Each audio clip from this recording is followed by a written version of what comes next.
how's everyone doing and how has your week started? I hope Monday has treated you kindly and I hope the rest of the week goes well as well. And yeah, how's everyone doing? And who have we got here as well? We've got Jack, hello. We've got Rooted, how are you doing? And Lurker as well. I am doing better, I promise. Honestly, I was an idiot. I was an absolute idiot. It's all my fault. I am fine now. It was a bit sketchy for a minute, but I am fine. But it's entirely my fault and I hold my hands up to that. For those who don't know, who aren't in the loop, basically I was meant to stream on Saturday, but I had to cancel very last minute because I got in a bit of a skitty mood and I started cleaning, but I've got some stronger cleaning products compared to what I used to use. And essentially I didn't ventilate the room well enough and I kind of gassed myself, right? And I know that sounds very harsh, but that's basically what happened. I basically gassed myself and I was rough, and I was originally trying to stream anyway, but then I was having all these technical problems on top of me feeling really sick from these cleaning products, and I was just like, it's not going to happen, I can't do it, I am feeling pretty rough. So I decided to have a lay down, try to look after myself, but I was also thinking to myself, if I get worse than I am right now, I might need to call 111 and see if I need to go to A&E, because I am not good. I was trying not to worry people, so I just said like, you know, I'm not streaming, I'm feeling a bit rough, but I was bad. I was bad. Luckily, after a few hours, I did improve an awful lot. And by the next day, I was completely okay. But it was not good. It was like full on like headaches, nausea, spinning vision, like it was the whole shebang. I basically poisoned myself, right? That's a strong word, but by definition, that's kind of what I did. And it's entirely my fault. I was stupid. So learn from me. Do as I say, not as I do. Open the window when you're using stronger cleaning products. Honestly, I'm such a numpty. It's just like, I didn't think of it because I know the bottles say to like ventilate the rooms, right, whenever you use these sorts of products, but I've never had a problem before, but I've also not used something this strong before. I've only really ever used like antibacterial sprays and stuff like that, but this was like a strong boy for something a bit more stubborn. So it was kind of my fault. The bottle did say well ventilated room, open windows. It had all of the warnings it should have had on the bottle. I just chose to ignore them and I paid the consequences. I paid the price. To be fair though as well to me, I'm digging myself a bit of a hole here, but I did use the same product in another room and I was completely okay. So I doubly must have been like in a false sense of security, but I think I used more of it when I did this as well, so there was more of like the fumes around. So I just loopified myself. I was a state. Like I said, I was still trying to stream because I wanted to play this, but then my earphones stopped working and all other sorts of stuff. I keep on having technical problems at the moment. So I was trying to get under my desk to try and organise my ports. And I was like, oh, I cannot do this. I cannot do this.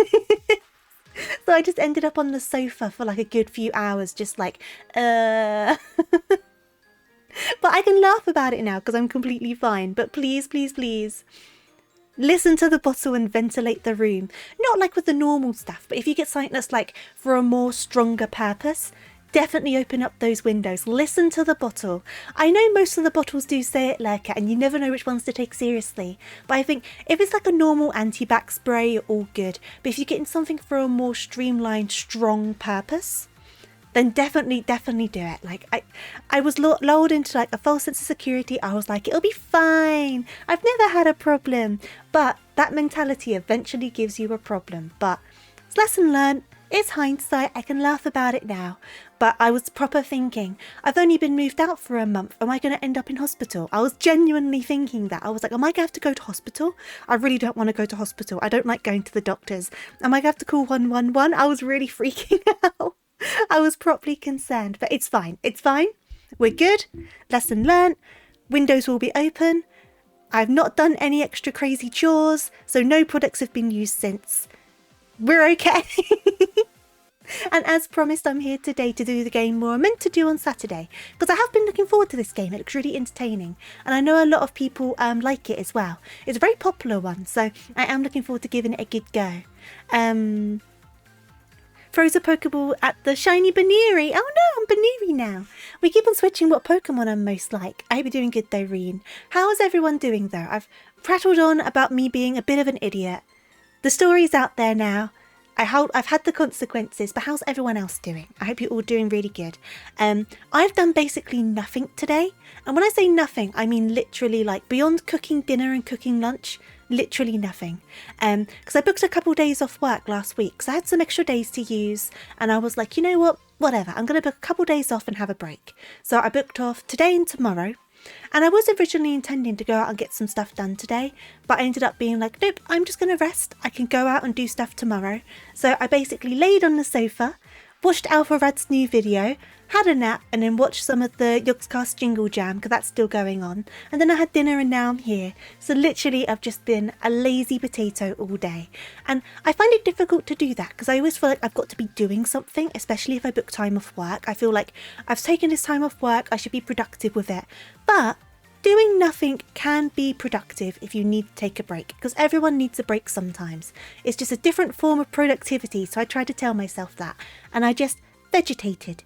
I napped, I watched silly videos, and it was good. It was good. I feel better for it, so I'm glad I did it. It was just hard to get me to relax into doing it, if that makes sense. But tomorrow I will get a couple of things done, because I've still got the whole day tomorrow as well. So I need to do like some very mundane, boring things like getting Christmas cards and going food shopping.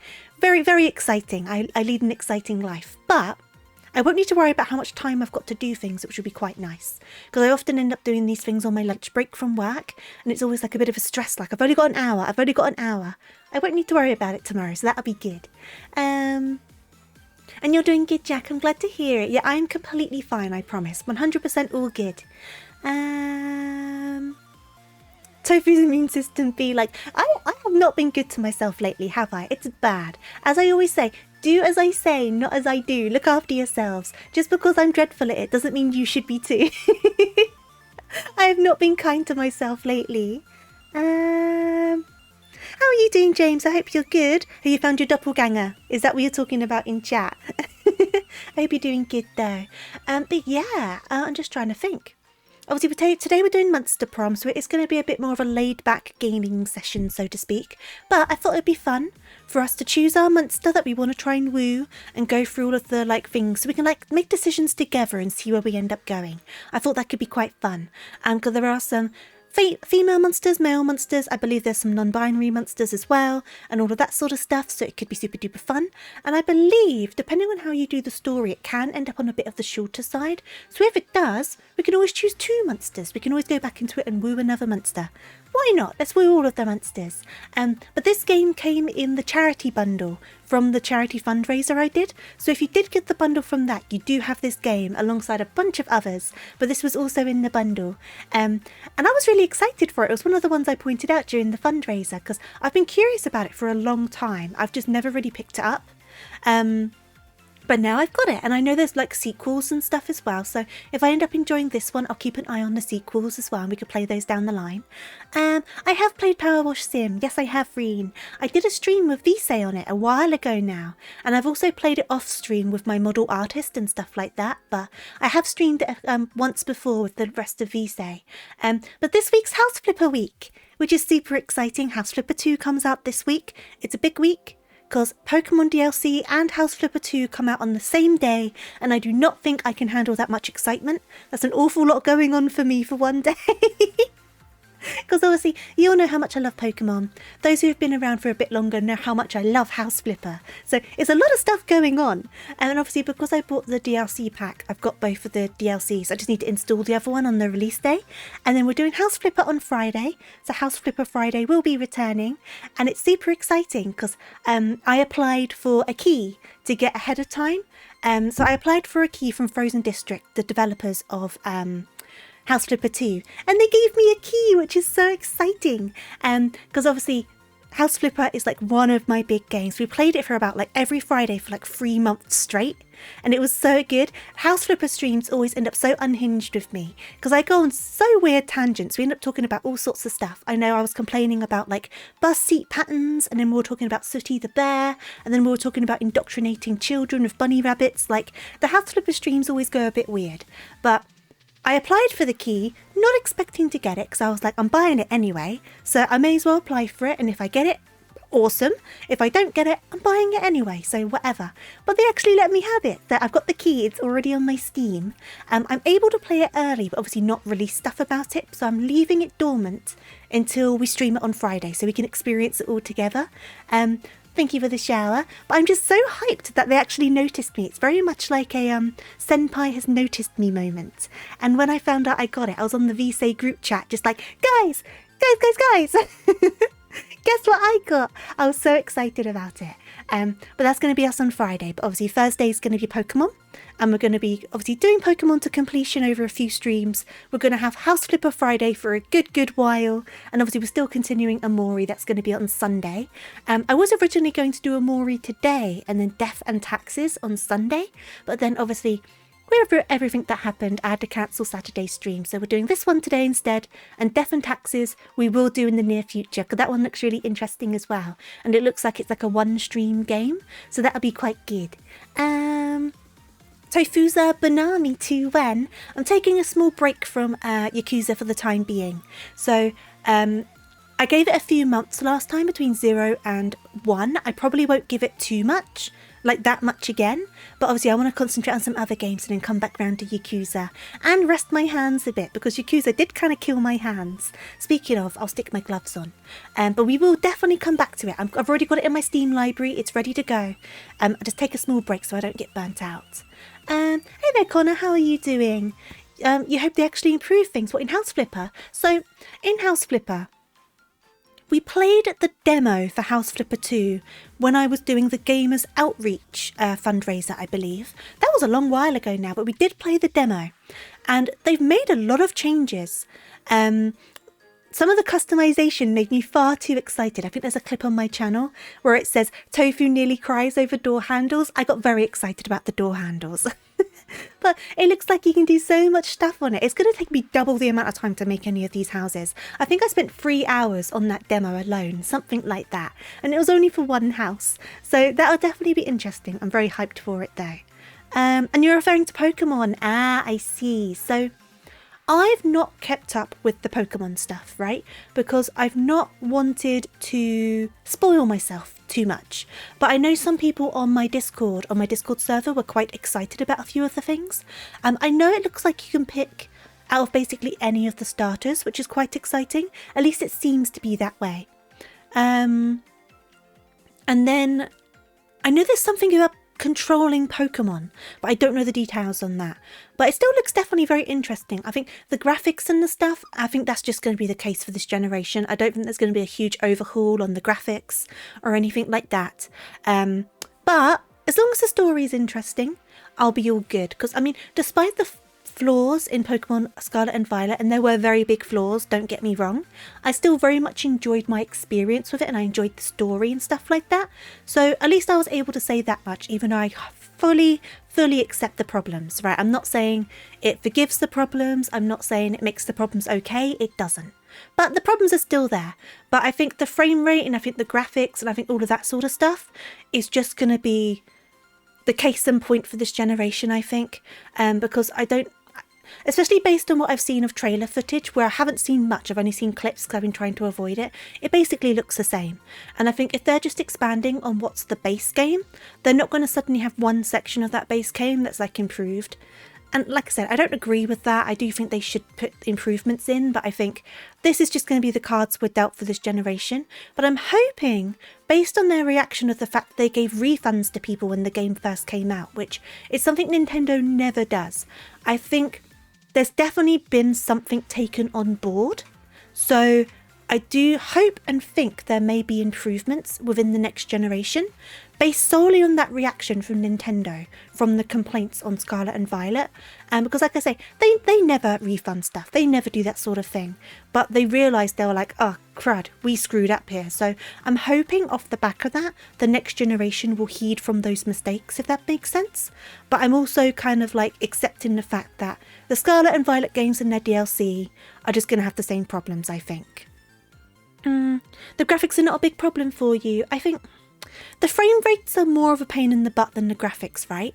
But the graphics aren't great. However, the graphics are better than Arceus was. Apparently Arceus graphics improved with a patch or something, but I played Arceus day one and I never finished it. I never finished Arceus because I remember there was one, I thought the game was really ugly throughout, right?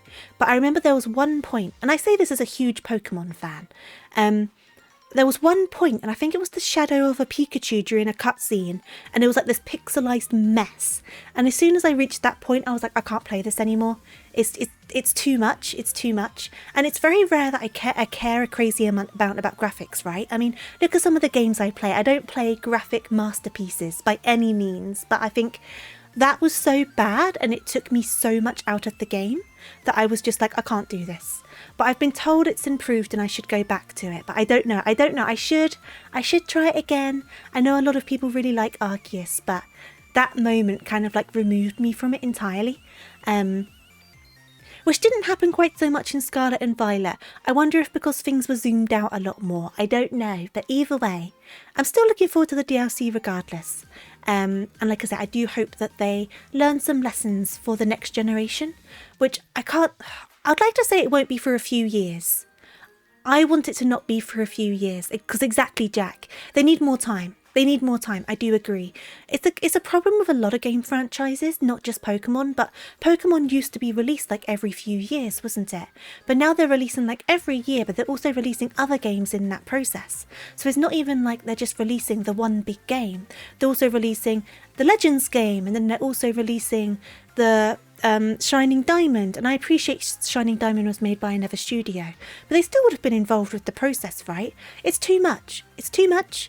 You can't concentrate enough on one particular title, and it creates burnout, doesn't it? I mean, you see it with a lot of other major game series. Like the main ones that come to mind are like the WWE games, and like a lot of the shooters like Call of Duty and Battlefield and stuff like that. There's a point where with WWE it just ended up broken, right? It turned into a broken mess. From what I understand of Call of Duty and Battlefield, and I say this as someone who only hears what other people say because I've never played it myself, it seems to just be becoming very cookie cutter samey, nothing's really going on, it's just copy and pasting the same game every year with maybe a little bit of a gimmick thrown in, maybe.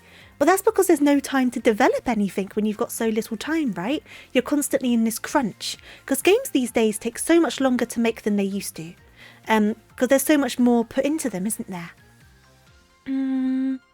At least the only thing that was released this year was the DLC. When did Pokemon Violet and Scarlet come out? Was it last year? Was it last year? No, I was using my live 2D model to play. No, wait, I was V-Roid. I was still V-Roid when Scarlet and Violet came out, wasn't I? I think I was. So it must have been last year, because I re-debuted quite early this year. Yeah, I think I was still V-Roid when Scarlet and Violet came out. That's true then, it was only the DLC this year. Yeah, it was 2022, wasn't it? Ever since Sun and Moon in 2016, they've released a new game or DLC each year. Yeah, I think back when they were handheld, there used to be bigger gaps, right? Which made the games more special and exciting, because it's like it didn't happen too often, right? So it really stirred up the hype, for one thing, because not just the studios, but the fans get burnt out as well, don't they? Because it's like, if it's constant, like a constant cycle of, we've just had this one, well now we've got a whole other one, get the hype going again, you just get fatigued by it, don't you? And it kind of like dampens your enjoyment because it's not as special anymore. Whereas when the games used to come out like every few years, it'd be like, you had that game, you played it to death, you moved on to other things, and just as the Pokemon inkling comes back, like, I want to play some more Pokemon, they suddenly go, more Pokemon, you say? Here's a new generation, and you're just like, woo! You know what I mean? I hit my elbow. But you know what I mean? I feel like when they gave it a few years, it gave the natural cycle of interest to come back around again as well. And obviously that was subsidised with merchandise and the anime and like things like that. There was still stuff going on. So it wasn't like Pokemon went into hibernation and came back. But you had that time to like really enjoy it, really play it to death, move on to other things, and then just as your Pokemon inkling comes back, they come back with something new and you're like, take my money, take all of my money. But like, I don't know, it's just, it's kind of hard to hold the same excitement when you're expected to always have that excitement. Because there are other things you're going to be enjoying and other things you're going to want to move around to and things like that. But that's just my take on it. Other people may not agree. Other people may like the faster cycle. I don't know. That's just my personal opinion. They feel like they should be re-releasing games earlier than they should. Well, I wasn't big on Shining Diamond. Was that what it was, Shining Diamond? You know what I mean, though. Those remakes. I never finished those, but I also don't have the same nostalgia towards that generation. So I kind of maybe took it more at face value. And where I didn't like the art style, I was just like, I'm not a fan of this. But I don't know. I feel like up until maybe X and Y, like if they turned around and said they were doing a black and white remake, I would understand the perspective. If they turned around and said they were making an X and Y remake quite soon afterwards, I kind of feel less of a need for an X and Y remake compared to black and white, if that makes sense. It feels like the executives still feel the games are still on the 3DS and don't give the developers proper budget or proper... Maybe. Like, I don't know. I don't know the ins and outs of, like, how much these things cost and how long they take and stuff like that. But there definitely seems to be something not meshing with the change to home console compared to handheld. There's something not laying down right, but we can only hope that they're learning. And like I say, we can only hope that the reaction from Scarlet and Violet leads into lessons learned, but at the same time, they still made loads of money. So maybe not. I don't know. We'll have to wait and see, I suppose. But I'm still looking forward to the DLC regardless. It'll be nice to play it. Because we've not done Pokemon on stream for a little bit. So it'll be quite nice to have like a small dose of Pokemon. Finish up some other games. And then maybe go back to a big Pokemon game again. Because I like taking breaks in between like games from a series. Just so I don't like overdo it. Because I like to have fun with what I do. And I feel like if I kept on playing the same games from the same series continuously, I would get very bored. See, I thought X and Y looked quite good for a handheld. I really did. And I think it still kind of stands up for it being a handheld. At least for the age of it and stuff like that. Obviously, it's not like a piece of art, but I think they did a pretty good job, all things considered. Pokemon will sell well, it's very true, but like I said, with Scarlet and Violet, it was the first time where they were kind of forced to issue refunds, which is something they've never had before, so they acknowledged there was a big backlash. So I'm kind of hoping they take on board that backlash happened, but they might not, because like you say, it still sells. We won't know until it happens. Hey there, Mr. Bentham, how are you doing? I hope you're doing good. I'm just going to take a sip of my drink.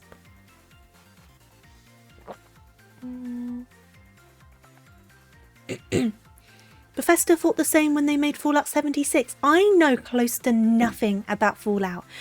So Fallout 76, was that the one where they had the really big collector's edition but then gave out those really cruddy nylon bags? Is that Fallout 76? Is that the one with the bag gate? The extra Fallout games, I've never really played them. That is the one. Okay. See, I know little bits. And bobs. That's what we're saying, Mr. Bentham. We do think they should slow down. I do agree. Whether they do, I don't know, but I do think they should. I think it'll do them good to slow down. But at the same time, it basically prints money. So, you know, it's one of those things. It's like if people are buying it, but we won't know until we see it. So we'll have to fingers crossed regardless. I'll still try to enjoy the DLC regardless as well. So it's going to be an exciting week with both Pokemon and House Flipper in 1 week. I'm very hyped. Honestly, when I found out they came out the same day, I was just like, first of all, very bold of House Flipper 2. Very bold. Second of all, what am I going to do? Because which one am I going to stream on the day of release? But then I thought, we've always done House Flipper Friday, so that solves that problem.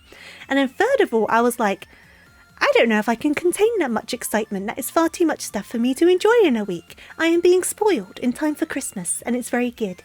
They have enough money, they can afford to wait longer before they get more. That's true, I agree with that as well. It's not like they're limited on cash, is it? 24-hour stream. I don't know if I'd survive a 24-hour stream. The longest I've done is 13 hours. I would like to do another 12-hour stream at some point. Maybe I could set up a sort of like reward or something for a 24-hour stream. Because I would be more likely to be able to do one now that I'm in my own space. I think I'll just be very what's the word? What's the word? Very concerned about keeping people up, like my neighbours. I think I'd be worried about that. But as long as I'm not too loud, it should be okay. I don't know, we'll work it out. Like if I was to do another subathon in the future, for example, I could set it as like a reward that if you reached a certain amount, then I would do a 24-hour stream, for example. Or I could just do it uncapped. I don't know. I'll figure it out. That's a long way off. Hey there, Charlie. How are you doing?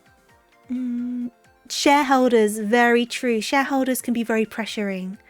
Nintendo needs to give more love to their other franchises. Well, the thing is, Nintendo only publishes Pokemon, right? Because the actual games themselves are made by Game Freak or the Pokemon Company, aren't they? So Nintendo don't actually make the Pokemon games. Am I right in saying that? So the fact that there's a Pokemon game in development doesn't really explain why Nintendo aren't making other games from their franchises. Am I right in saying that? Am I understanding the business model correctly there? Because from what I understand, Pokemon is owned by Game Freak / the Pokemon Company. But then Nintendo kind of has publisher rights and other stuff to it, right? Is that right? Or have I just pulled that out of my bottom? I may have done. I may have just pulled that out of my bottom and that's entirely wrong. But there's definitely franchises that Nintendo are neglecting. Very true. Very, very true. Yeah. I don't know. Wonder if I should give that a Google quickly. Wait a sec. Who develops the Pokemon games? No, not Pokemon Go. Yeah, developed by Game Freak. So who publishes the Pokemon games?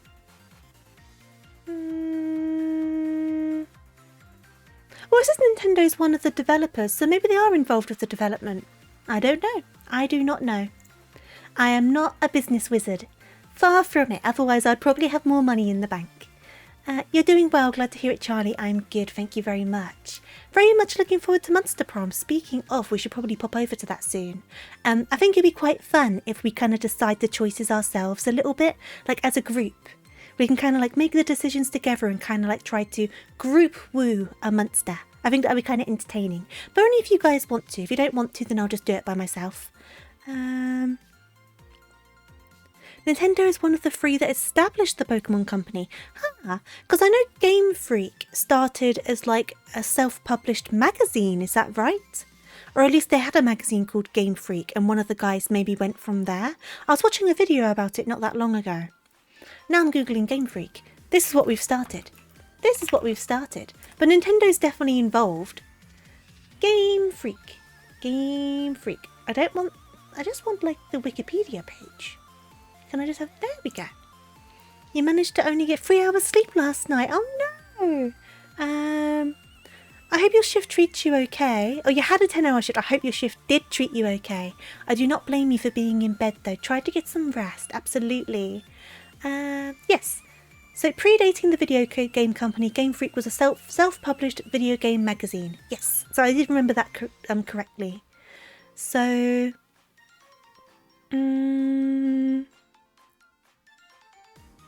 And then they moved that onto a game development company with the same name. Okay, so yes, I did remember that correctly. One of Game Freak's first games was the...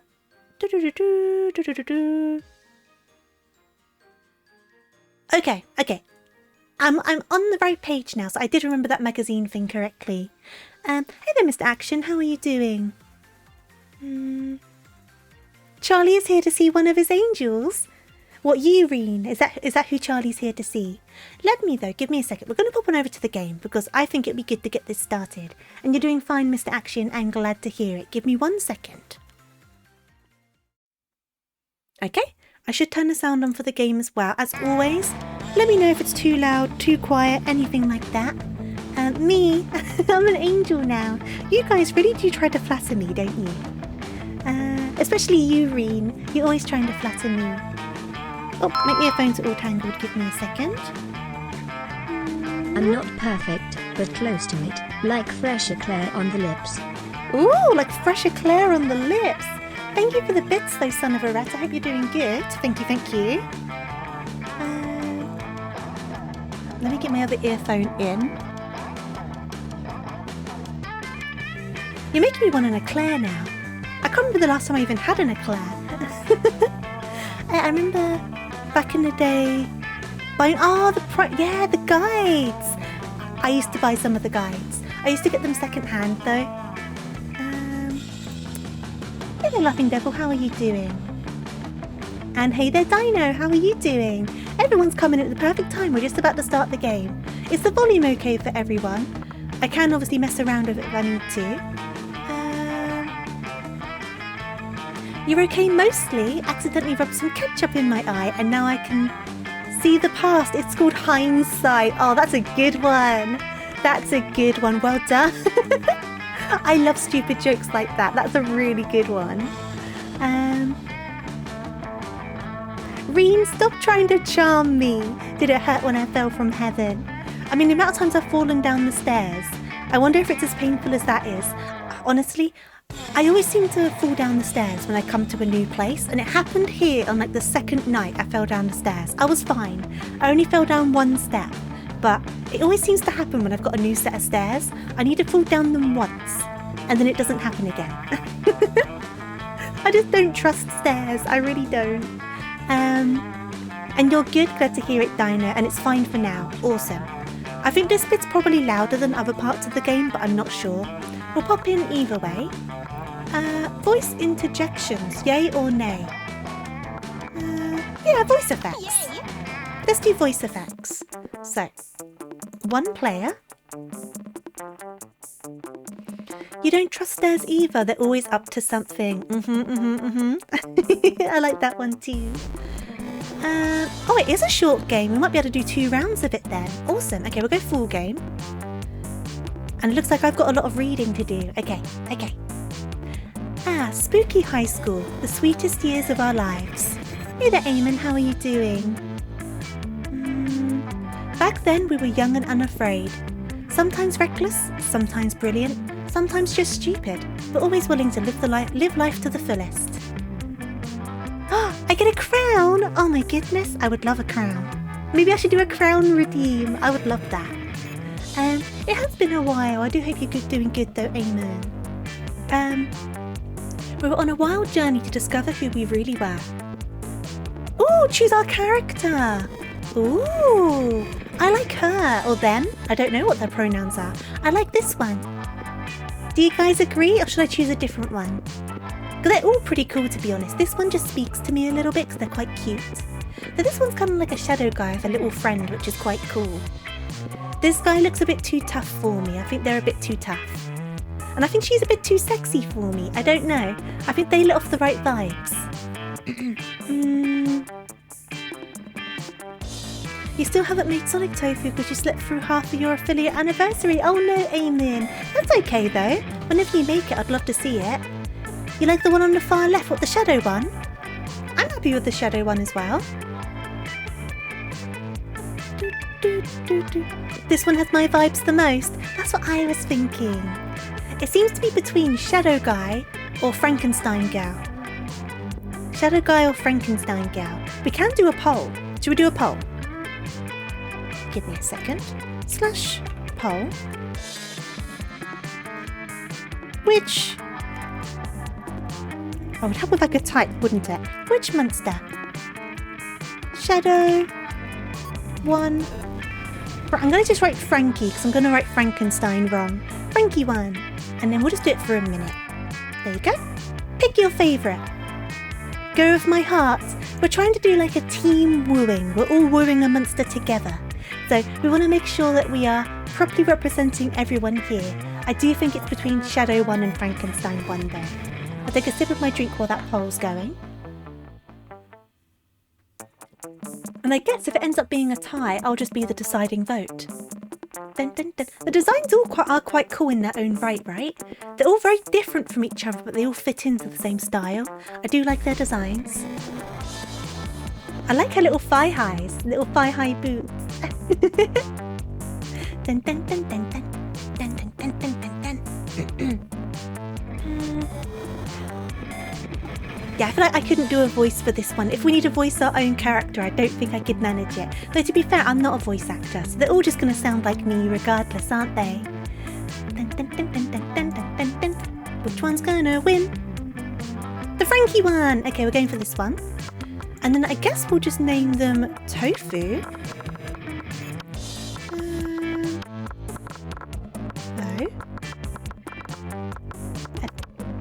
No. No, only one F. I know how to spell my own name. There we go. And then, so my pronouns are she, her, but as we're going for a group approach, should I make the pronouns they, them to cover all of us? I think that'll be a good way to go, right? I'll do that, because then it covers all of us. So we will be they, them. We'll just stick with the name Tofu. And then we'll continue onwards.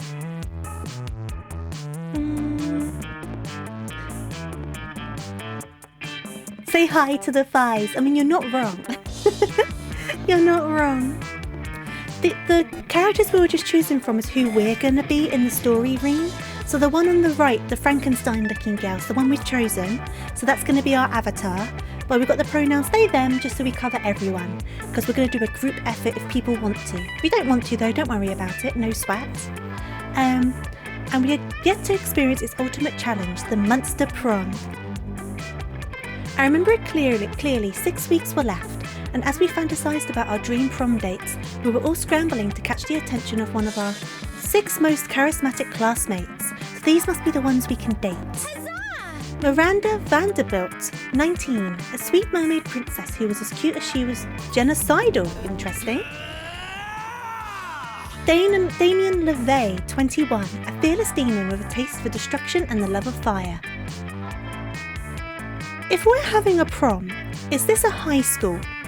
And if this is a high school, why are they 21? Do colleges have prom? Is this a college prom? Americans, do colleges have proms? I'm trying to line up the ages. Also, on another note, I believe that Damien is voiced by Nate Wants to Battle. I don't know if that's true, but I think he might be. Which makes him a bit biased, makes me a bit biased towards him from the get-go, because we've spoken about Nate Wants to Battle before. Not that you're aware of, no idea. I've never heard of a college prom. Maybe they just did these ages so then we wouldn't have to worry about ages. Like in general, because I can't imagine if they made them high school age, that could have made things a bit dubious. So it could just be for that. Or it could be because they're monsters, maybe ages work differently. So maybe like 21 years for Damien is like 17 years for demons. I don't know, do you know what I mean? He's red and angry but has a broken horn. He's like you and Kaiko together, that's true. You think they just didn't want them to be underaged? I think you're right, Dinah. I think I'm thinking about it too much. Oh, he has a nice laugh. Oh no, I think Scott's coming for me a little bit. That was a very warm-sounding laugh. Oh no. That was very warm-sounding. Scott Howe, 21, a werewolf athlete who compensated for his rather small brain with a stupidly huge heart. Okay, so he's a bit of a numpty, but he means well. Liam D. Lioncourt, 4XX, so I'm guessing over 400 years old, a hipster vampire whose standoffish demeanour hid that he was truly a lovable dork. Okay, and we've got 2 more. Polygeist, oh I do like that one. 22, question mark? A party ghost with an insatiable hunger for all of the wrong things. Ooh, a party animal. What? And Vera Oberlin, 23, a mean self-made gorgon with a merciless sense of business. Okay, so this is our lineup. Drink them in. Choose your favourites. It was clear it had to be one of them, but who? We only had 6 weeks to choose our prom date, and even more daunting, we only had 6 weeks to woo them and conquer their heart. But as I already said, we were young and unafraid, and we were ready to start. Right, okay. Ghost girl or mermaid, do you like fairer? Ooh, we're going in different directions. A good nature is more important than intelligence. I think a good nature is very important, I do agree. Welcome to Monster Prom's stupidest pop quiz ever. All minds are rotten, but they are rotten in so many different ways. Worry no more, we're now using our PhD in bullshit to diagnose which kind of deviant sicko you are. Monster Prom's stupidest pop quiz ever, TM, will throw a bunch of absurd questions at you and turn your answers into your characteristic stats. Oh, okay. This way each of you will start by having stats that better reflect your true selves. Let's start. Okay, so... Right, what would be the coolest prize you could find in your box of cereal? Who remembers getting toys and like CDs and cereal? A sample of more nutritious breakfast options so people are encouraged to stop eating that colourful crap. A tiny piece of sharp metal so every scoop will be full of thrill and danger. The phone number of that sexy tiger on the front of the box. He's so passionate about breakfast and health that he's surely a great lover. Okay, what option are we going for? This is the second time you've heard me swear. In my defence, I'm just reading the dialogue.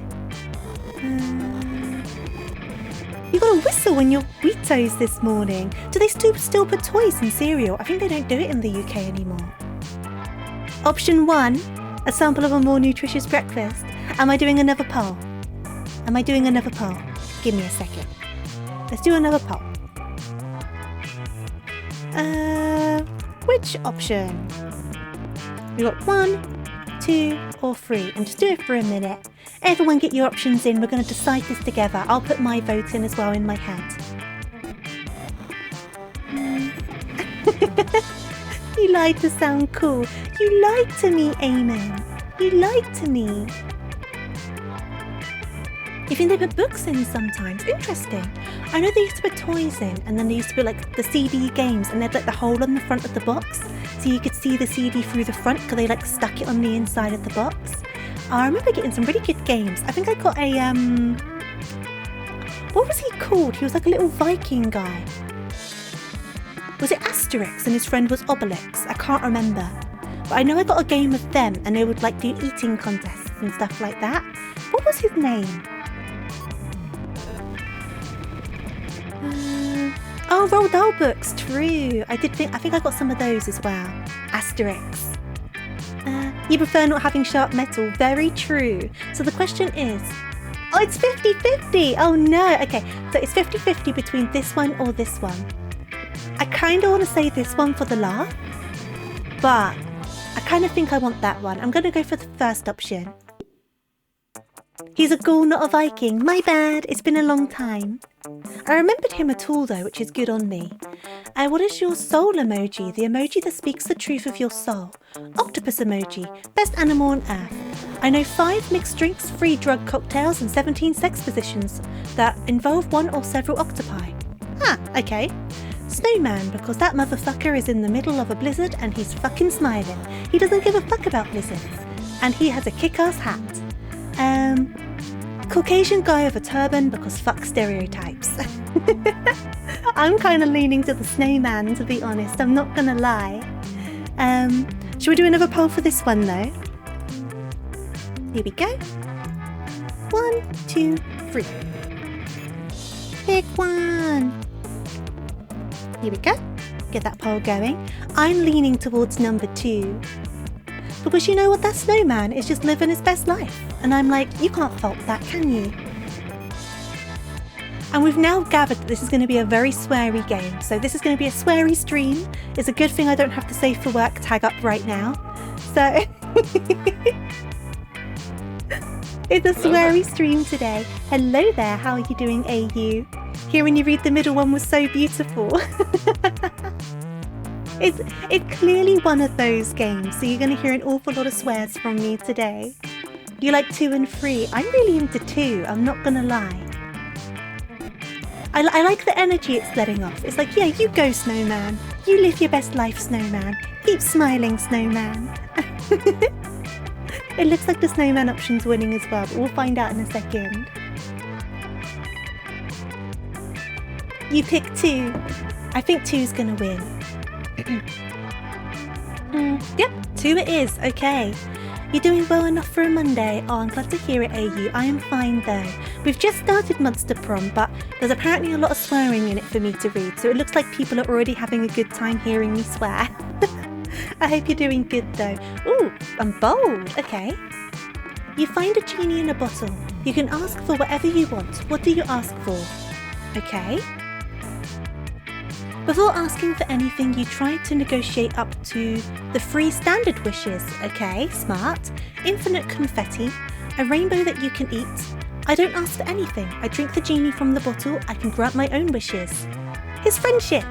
Him to not be so cliched. A genie and wishes. So mainstream.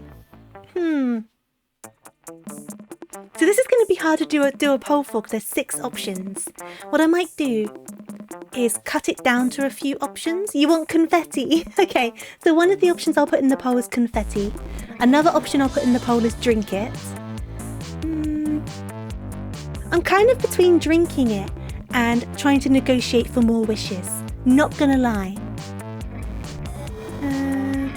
It is a lot of confetti, I do agree, AU. There isn't enough options on the poll though, so what if I put negotiating, friendship, confetti, and drinking them as our poll options, and then we'll see which one wins. So let's do that. So, let me get another poll up. I don't think the whole thing will be polls, it's just where there's multiple options right now. So, which one? They're all good options, aren't they? More wishes. All the confetti. Eat them. And what was the last one? Friends. There you go. There we go. Oh, there was 5 options actually, but either way, we'll go for those 4. Great voice acting. I am not a voice actor in any capacity, so this is going to be interesting. Especially now we know it seems to have quite a crude humour in some places. Then, I think I'm mostly in between negotiating and friendship. The only reason I'm saying to not drink it is because it might taste kind of gross. And it might not agree with my stomach. I'm very prone to stomach aches. And I'm kind of unsure. I don't want to end up with a tummy ache from a genie. Because we also don't know if we're going to be able to absorb it like that. We might not be able to absorb the magic. So then we've got no wishes. So I don't know. It looks like the poll's quite split at the moment. So I guess I might need to be the deciding vote if one doesn't win.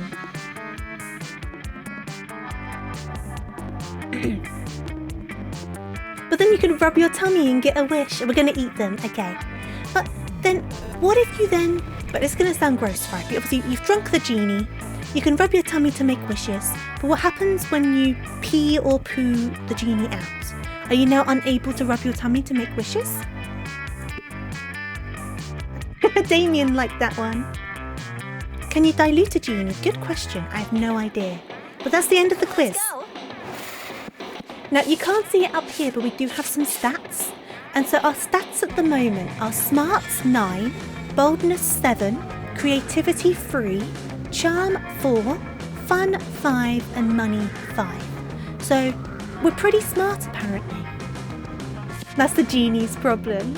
So, we've got to choose where we're going first. So, we've got bathrooms, gym, outdoors, library, class or auditorium?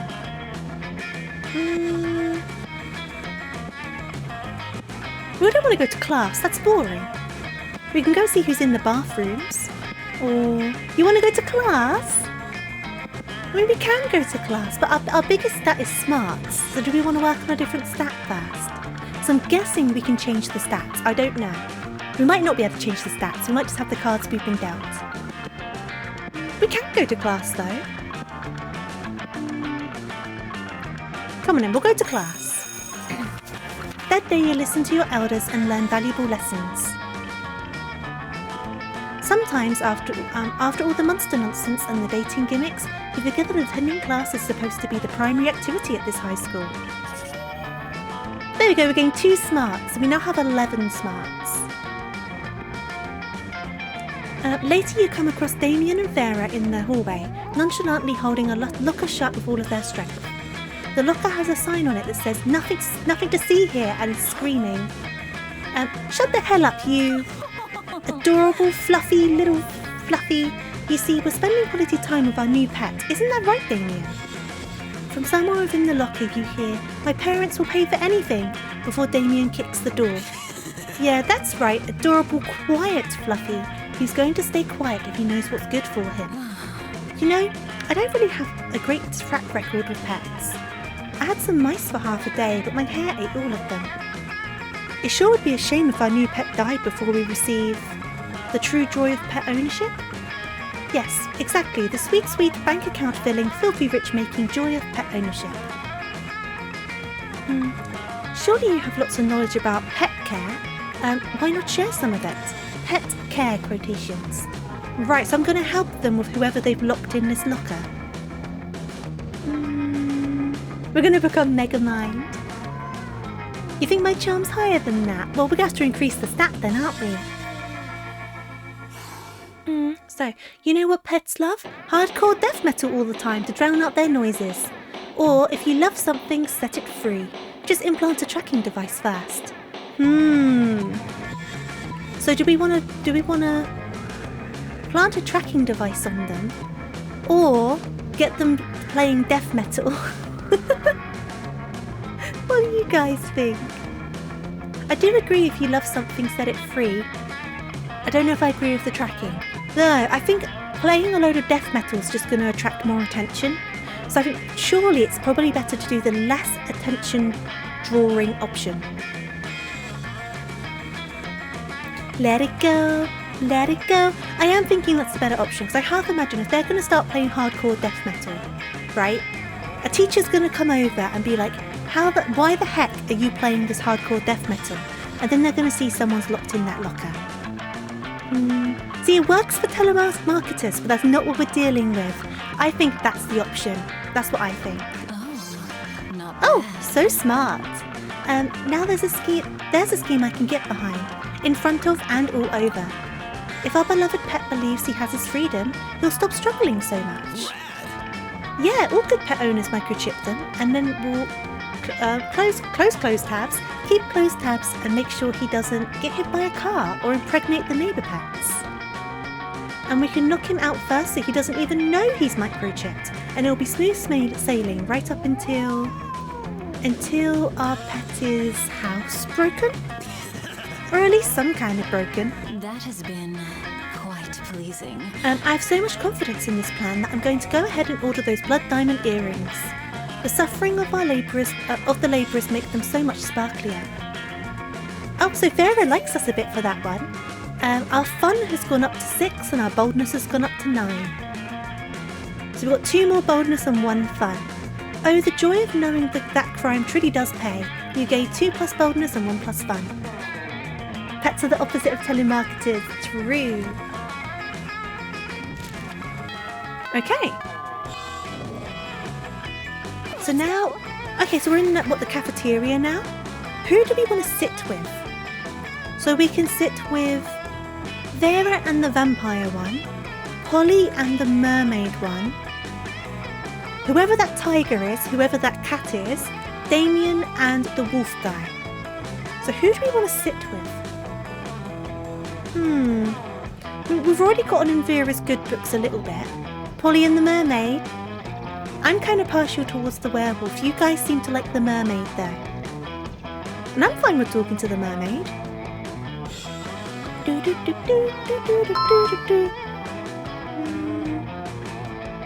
I haven't paid the tofu tax lately. I hope my family is okay. Your family are perfectly fine, I promise, but thank you for catching up on the tax. Very much appreciated. I hope you're doing good today, Donkus. You may be a bit biased. Should we go and talk to the mermaid? Come on, we might change our mind after we've spoken to them. Let's go and talk to the mermaid. Okay. Oh, her dress is cute though. Alright, I'm trying to comprehend your request. What is there to comprehend? It's really simple, Miranda. Take my cell phone, snap a pic of me face planting in my food with my eyes closed and tongue out. But where for? Right here, Miranda. You're about to point out what wherefore means. I read that completely wrong. You're about to point out that what wherefore means why, but luckily Polly elaborates on her own, so you don't have to look at that look like a fucking know-it-all, okay? It's a meme, Miranda. Like planking or dabbing, it's called food poisoning, and it's dope AF. And don't you have cool trends in your kingdom? I suppose we do. Oh, we have a fun trend called Revere Your Rulers, where you show nothing but the utmost devotion for the royal family. If you're good at it, you get lots of likes on social media, and also not executed. Do you ever listen to yourself when you speak? I bet you know some pretty cool trends, don't you, Tofu? Heck yeah, you do, don't you? I surely do. It's entitled Silverware Wear. It's when you take your most expensive cutlery and dress it in very fancy tiny outfits. And yup, it's called dyeing. So is our trend silverware wear, where we dress up our knives and forks, or just dyeing?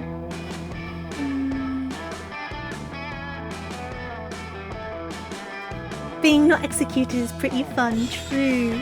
Silverware wear sounds super cute. I am into silverware wear. I think I'm gonna choose silverware wear. Trends like kiss the bunny? Not without asking for it. Asking first, I hope not. Dress up. I think dress up. Okay, we're gonna dress up the cutlery.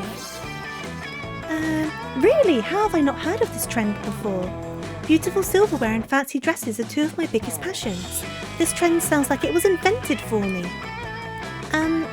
It may have been by you on the spot, but there's no need to go into that. What's your favourite meme? Spiked salad forks in velvet evening gowns, seahorse steak knives in frilly skirts, teaspoons in tea dresses. This trend is... no words. Yes, the glory of this spectacular combination would leave me speechless as well. Were I not so excited to create more memes with tofu?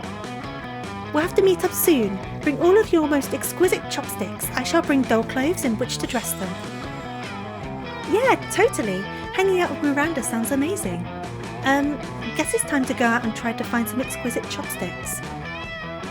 Okay. So Miranda did like that, so we've gotten into Miranda's good books a little bit. And now, we need to decide where to go. So we've got auditorium, we've already been to class, so we've got auditorium, library, outdoors, gym, or bathrooms.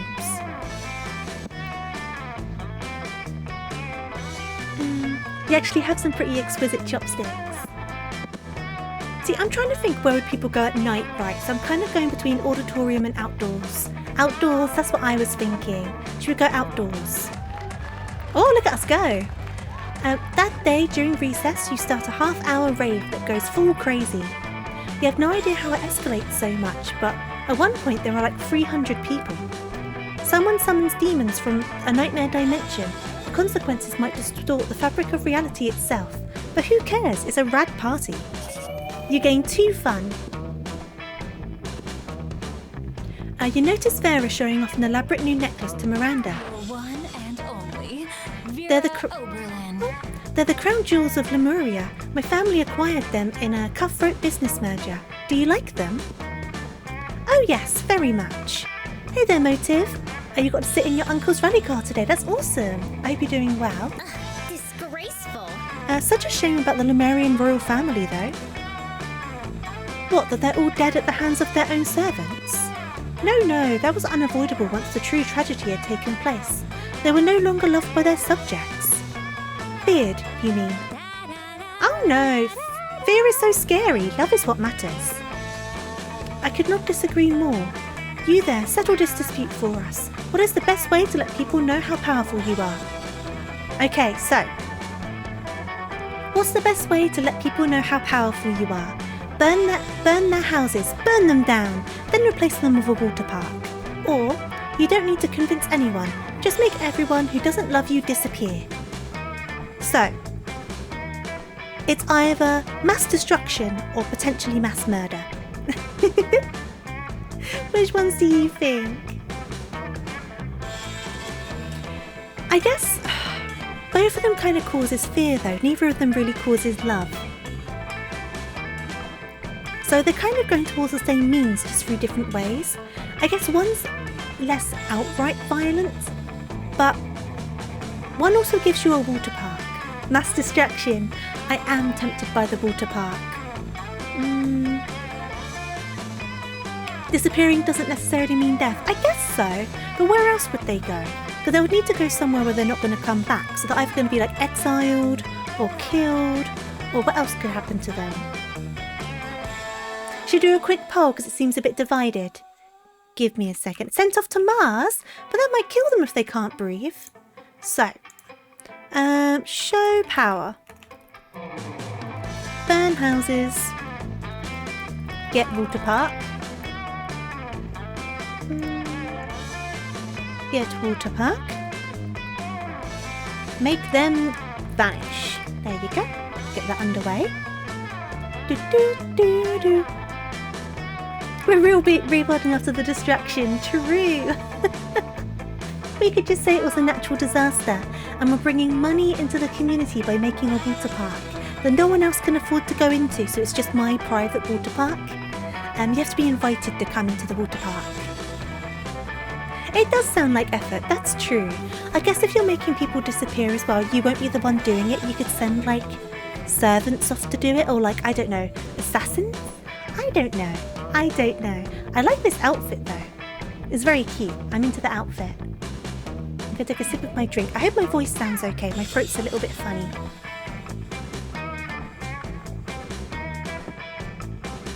I may need to get another drink in a bit, but that's okay.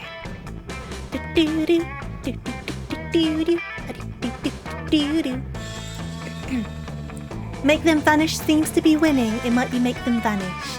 It is make them vanish. Okie dokes. How majestic. Yes, that's Daddy's strategy. The amazing thing is, once the bad people start to disappear without explanation, even people who used to be bad start being very good. It's like magic, and so humane. Do you happen to know where your father put all those people who disappeared? Put them? No, silly, they disappeared like a magic trick. Ah, yes, I see. You gain 2 charm and 1 smarts, as well as yet another reason to never visit Miranda's kingdom.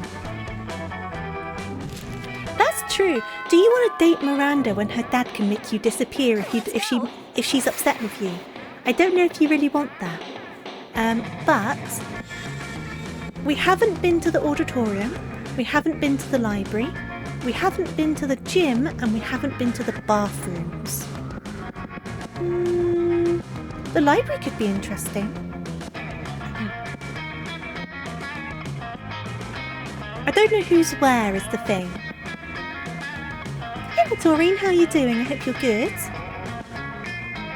Well, we were outside before, right? So maybe we should do an inside thing. So maybe let's go to... Should we try the gym out? The cat's at the library. We can go and see what the cat is. Should we go and see what the cat is? You love this game. I've never played it before. Give me your money. Oh, it's a shop. Okay, so wherever the cat is a shop. Welcome to my little shop. Buy some shit. I have shit that will boost your stats, shit that will lead you into stupid new adventures, even some shit that might be much needed at some very specific moments. So take a look.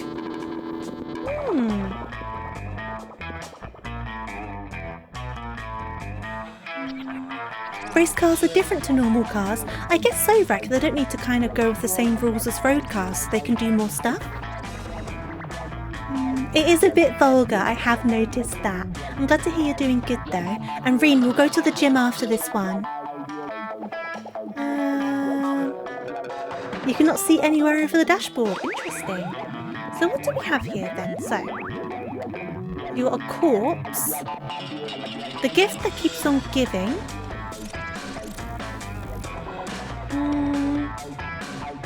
A Russian novel. Funky glasses.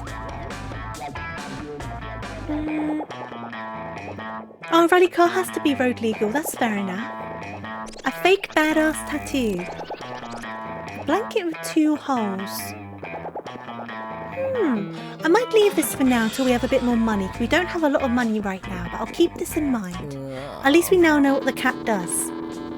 And my stuff isn't good enough for you. Not cool. You know what? Maybe you're not good enough for my stuff either. Yeah, pop it into Discord. I'd like to see it. And hey there, Van, how are you doing? Let's go. Right, so we're back in the cafeteria. We should try and talk to someone else, shouldn't we? I might be cheeky and go and talk to the werewolf guy. We've not spoken to them yet. Scott and Polly are sitting together, laughing their metaphorical asses off. Do Damien, do Damien. Oh, look at this outfit. I love it. Grr, I'm Damien. Look at my stupid red face. I use violence to cover up the fact that I've been brought up to revere a toxic version of masculinity which has alienated me from my own true emotions. You sound exactly like him. Okay, you do Vera.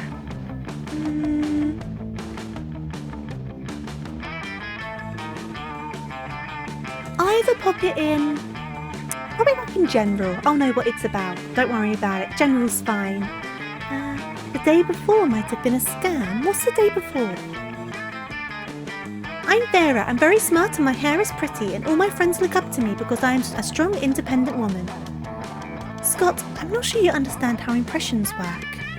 I'm not Scott, I'm Vera. You can tell because I said my name just now. Okay, what about you, Tofu? You got any impressions? Just one, but it's a real doozy.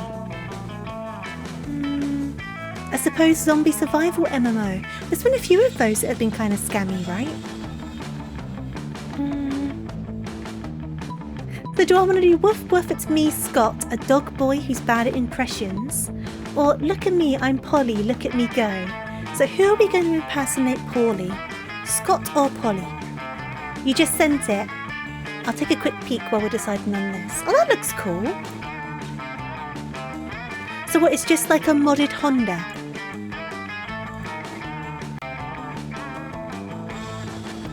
I see what you mean about not being able to see much over that dashboard though. You can't see much at all, can you? Now, we've got to think about who can better handle a joke, right? Because Scott's very soft-hearted and I don't know if we're going to hurt his feelings. You want to do an impression of Scott though? We could do one of Scott and see what happens. Let's give it a go. I know you're doing an impression of me because you said my name, but... Oh my god, that sounds exactly like him. It does? Yeah, remember the time we took that impressions class together and we had to introduce ourselves? Oh yeah, I guess I did say woof woof, it's me, Scott, a dog boy who's bad at impressions. But I didn't yell it like that. I'm sorry, are you the real Scott? There's two absolutely identical werewolves in front of me and I can't tell the difference. Polly insists on a smooching contest to determine who the real Scott is. You end up winning in more ways than one.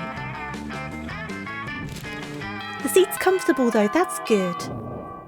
Let's go. Right, so I said we'll go to the gym next, but now the cat's at the gym, so we might need to wait for the cat to leave the gym. So we'll go somewhere else for now, and then come back to the gym when the cat's not there, because I need more money before I start buying stuff. So I guess the only other places we've not been is auditorium, library and bathrooms. And then we'll go to the gym when the cat's not there. Auditorium. Tofu the were-bunny. Bingo auditorium. That day while rehearsing for the class play, it's as though the muses themselves descended to give you figurative oral sex. Interesting. And your performance is intense and inspiring. It'll be remembered for generations, which is pretty rad by high school play standards. You gain 2 creativity. Ah, the magic of theatre. Nothing beats the particular brand of insanity that an amateur production starring non-actors. You notice Miranda staring with admiration at Polly's costume. Such detail, such sparkle. What do the potions do? They're just props, Mary. I think they're filled with coloured water. But imagine if they weren't. What wonderful things could one conjure up? Tofu the creative bunny. A potion that attracts princes. A potion to repel jerks. A potion to enhance beauty. A potion to repel jerks. Now you realise spending the last time doodling cool potion ideas with your notebook wasn't useless after all. You pick the coolest potion idea in your notebook to impress them. So, which potion idea are we going to pitch to these two? A potion that transports the drinker deep into outer space to explore the vastness of the universe. Or a potion that gives mayonnaise flavour to whatever you put it on. I think we're going to go for the space one, I think. I don't like mayonnaise, so I don't want anything to taste of mayonnaise. Is mayonnaise a potion? I mean, some people say mayonnaise is kind of magical. I would see it as more of a curse. Space. I mean, the problem is this part. It's not even like I could say, maybe it could be a bad potion that I can use on other people, right? Because other people will like everything tasting like mayo. Exactly, Van. So I can't even curse other people with mayo because they would enjoy it. It would only be a curse for me. Space mayo would be great. I think we're going to go for space, right? We'll go for space. Ooh, space! Why, yes, of course. They say that space is the ocean of the sky, and I do feel very at home in the ocean. And it's not like I'm not used to floating. Or like I need air to breathe. Yeah, breathing air is for losers. Space rocks. Yes, a trip to space would be quite lovely, I'm sure. Now, which one of these is the potion to take us into space? None of them, Miranda. They're just props. They're still full of coloured water. Oh, right. Well, the potion may not be real, but it was still a great idea. You gain 2 creativity and 1 charm. Hey there, Beef, how you doing? I feel like the music may be a bit loud on stream, so I'm just going to turn it down. Jin? Go. Not by a lot, just by a little bit. I'm going to go to like...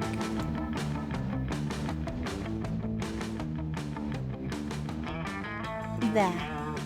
But if it's too quiet now, do just tell me. Hanging in there, sometimes that's all you can do. I hope things pick up for you. I'm doing alright though. And as promised, I will go to the gym this time. Here we go.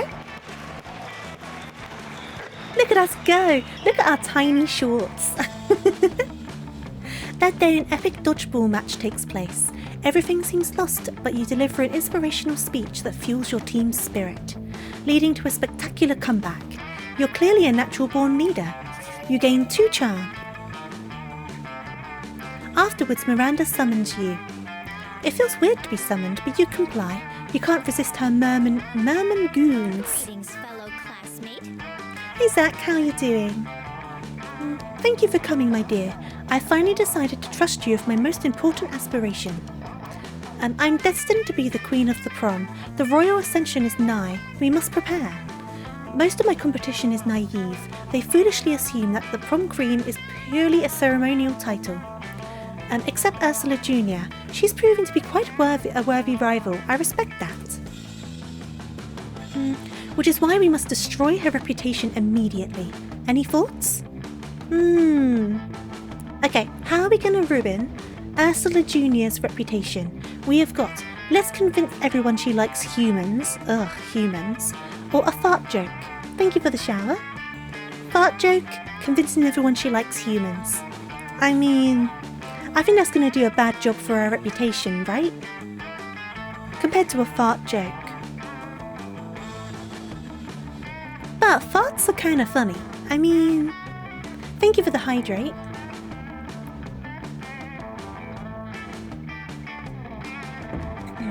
I'm leaning towards the first option. Did you leave your Switch near your computer today? Uh-oh, my Switch is next to me on my desk. Nimona's gonna end up in my monster prom. Wow, it's such a coincidence that I crawled from my Switch into your computer. Why are you dating people when you could be battling Pokemon instead? Good question, Nimona. I was thinking the human option. I think we're gonna go for that one. Oh, very smart, so it was a good choice. It doesn't take much to make someone look bad in this day and age. You, however, are monsters and went for total overkill. You hire a Chinese hacker to plant 10 years of pro bono work rescuing human babies from lawnmowers in Ursula's name. Okay. At recess, Dr. Babylove of the Babylove Institute appears out of nowhere and presents her with a Humanity Award. Yes, this will seriously harm her standing with the evil lawnmower creature conjurant. Okay.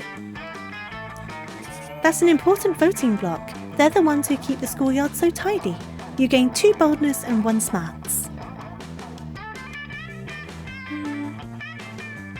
What do you call a broken can opener? A can't opener. That's a good one. Ba-dum-dum. It does sound like a DreamWorks character. I do agree. Some of the sky story elements in the world of horror. This game is a little bit crude, I have to be honest. And just an update on the stats, because I know you guys can't see it because of my overlay. We're currently on 13 smarts, 11 boldness, 7 creativity, 9 charm, 8 fun, and 5 money. So we do need to find a way to make more money.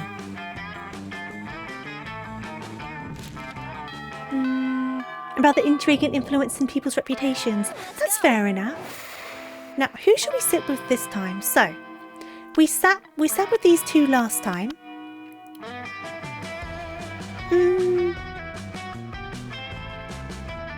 We've spoken to Miranda a lot lately. We haven't been able to speak to Damien much. We have spoken to him once.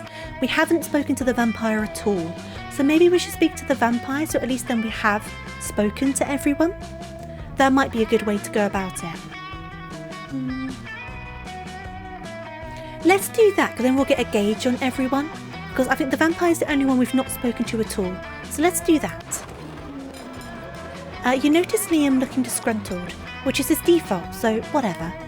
It seems like Miranda is pretty upset too. Better check it out. Liam, why are you typing on your phone so angrily? Did your phone offend you in some way? Why are you mad at it? You seem to be on an 8.5 on the Frowny Liam scale.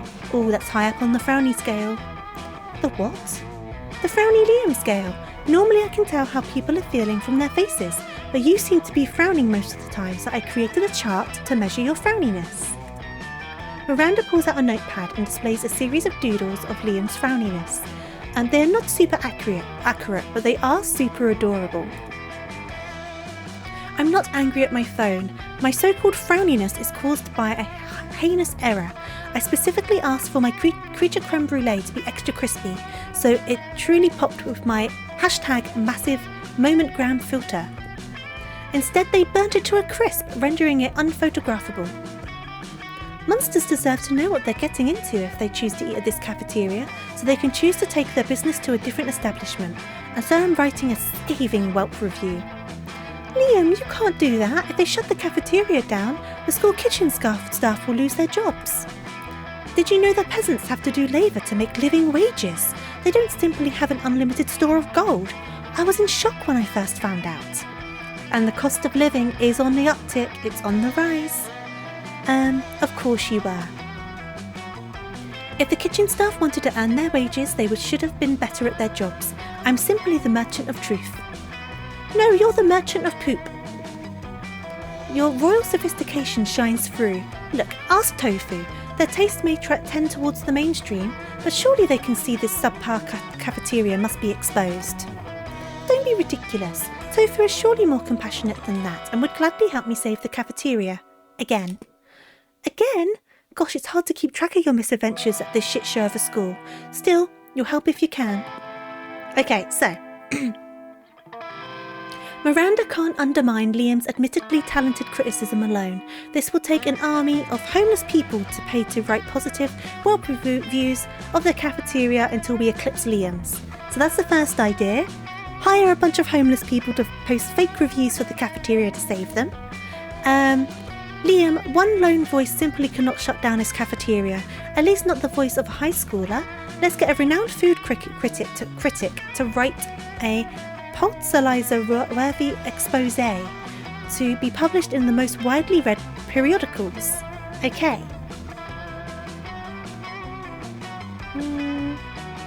Do I know the band Necronomicon? It sounds familiar.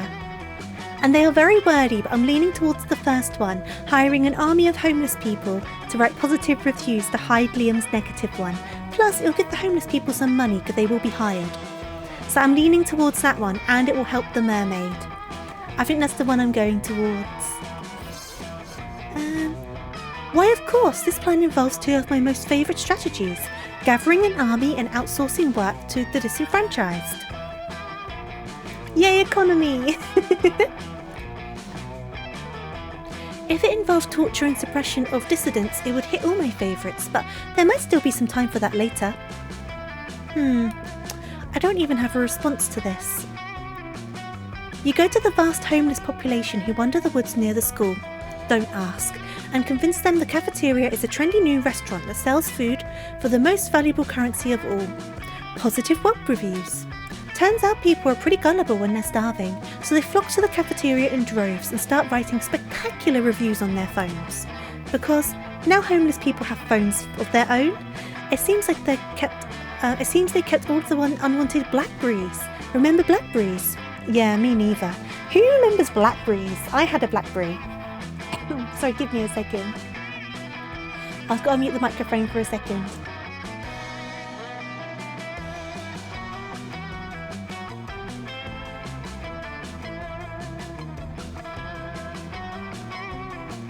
Sorry, I had a big throat tickle and I did not want to have that sound down the microphone. I'm good now. I'm good, I'm fine. You could not type on a Blackberry. I was quite good at typing on a Blackberry. I think the problem I had with my Blackberry is it was a broken mess, and we used to joke it was possessed by the ghost of like a really disgruntled child or something, because my phone would just do whatever it wanted when I had a Blackberry. You've grown a fondness for mysterious forests. Your parents are Luddites. And it took them forever to give me any kind of smartphone. That's fair enough. I think I had non-smartphones, and then I had a Blackberry because my dad paid for it, and he wanted me to have Blackberry because his work gave him a Blackberry too, and it meant he could contact me over BBM. So that's why I got a Blackberry, but I really didn't like the Blackberry. So after that contract was up, I got a Samsung, and I've had Samsungs ever since. Miranda Vanderbilt? Says Principal Giant Spider, bursting into the cafeteria with 8-legged panchants. Stop bringing droves of homeless people into our cafeteria. But Principal Giant Spider, it was absolutely vital to the vitality of this school. You said that the last 5 times. You can't solve all your problems by manipulating homeless people. Notorious PGS storms out, but Miranda looks perfectly chipper. Oh, he may pretend to be upset, but I think the subtext was pretty clear. Thank you, Miranda and Tofu, for saving the entire school, like the beautiful heroes you are. That's 100% a lie, but Miranda called you beautiful. Oh, it's a win. Okay. So, where have we not been yet? I think just the bathrooms, right? I think we've been everywhere except for the bathrooms. So let's try out the bathrooms. That day you skip class and just hang out in the bathrooms because you respect no authority. I guess some people just want to watch the world there, by skipping class and hanging out in the bathrooms. You give 0 shits, but you gain 2 boldness. No shits were given that day. You're minding your own business when Miranda comes rushing up to you, clearly distraught. Most terrible news, friend.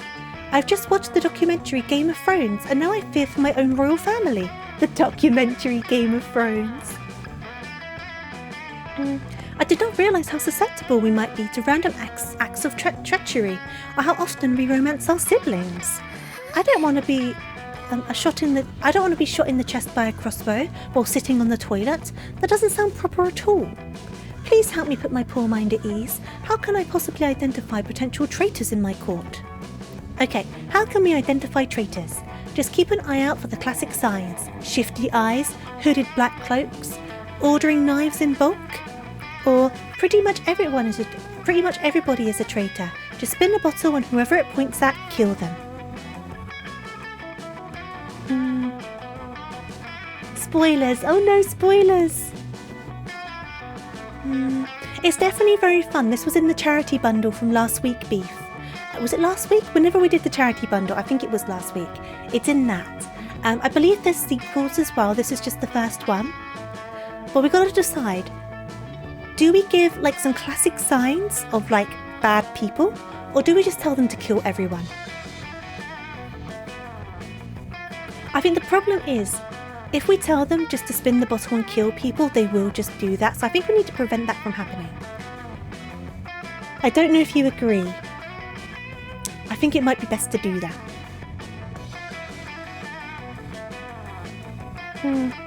The second option only kills one person? I guess so. It depends how many times they spin the bottle.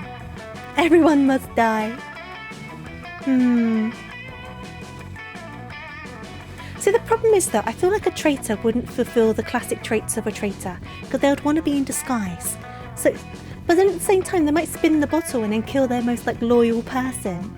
Should we do a poll? I'm very split on this one. Let's do a poll. I'm very split. I'm normally already leaning towards one, but I'm really split this time around. Look for signs. Kill a randomer. There you go. So choose what you think's the best route. I don't think there's a wrong... Well, there is going to be a kind of wrong answer, but considering the theme of this game, there isn't going to be an outright wrong answer. In the next episode, Miranda finds out her girlfriend Nimona is actually her long-lost sister. Imagine. Because the problem is what? If we go for the first one, that's basically saying on Halloween they're going to be killing a lot of people. Because many people go around in cloaks on Halloween, so that could be a problem.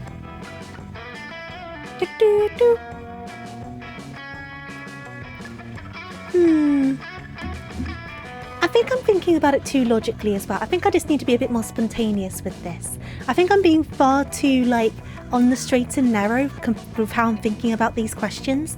But this isn't a straight and narrow world. This is a weird world. So I need to think weird as well.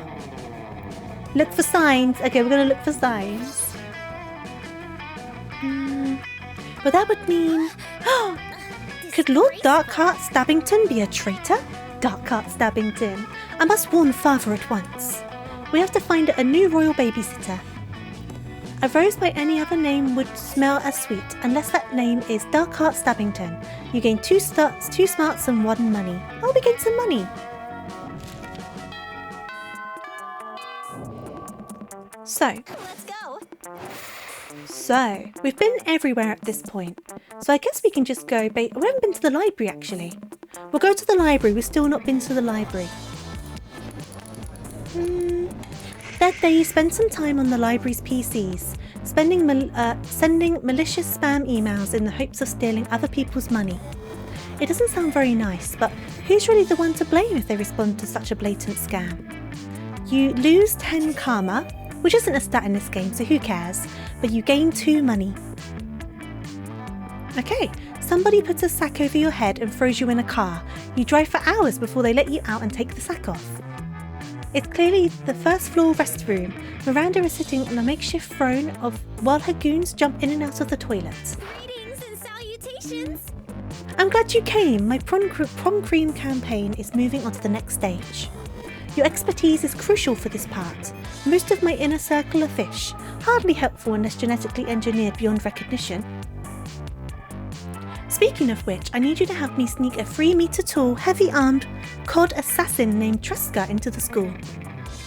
Hey you, are you friends with Miranda by any chance? No reason, but if you're friends with that singing harlot Ariel, you best say your goodbyes. So, are we going to help a massive assassin cod into the school? Do nothing. Every student at our school has some kind of bizarre monster. Or, we need a diversion. Release the Kraken. I kind of want to release the Kraken. Should we release the Kraken? Should we do it? I kind of want to do it. I want to do it. I want to release the Kraken. I want to release the Kraken. Should I do it? Send the Kraken. Yeah. Don't know if you can hear me. Release. Yes. Release the Kraken. Release the Kraken. Okay. Kraken, of course, a tiny terror of the 3rd grade. I shall send word to the elementary school at once. Oh no, the Kraken's in the Kraken's in elementary school. Soon Kraken, an 8-year-old octopus with a shitty attitude, runs onto campus and pulls all of the fire alarms. Witches melt, vampires are trapped by running water they can't cross, and Damien's will to live is extinguished. Amidst the chaos, a Caribbean crab cries out for help. His mistress hangs on a hook in the middle of the hall. Looks like that little princess is no longer part of our world. If Miranda is this ruthless on land, you shudder to think of what she's like under the sea. You gain 2 fun and 1 boldness. Release the Kraken ASMR. Release them. Release them. Right, we're at noon on week 4. We're back in the canteen. Who should we go and talk to? We've kind of spoken to everyone a bit now. We've got a lot going on with Miranda.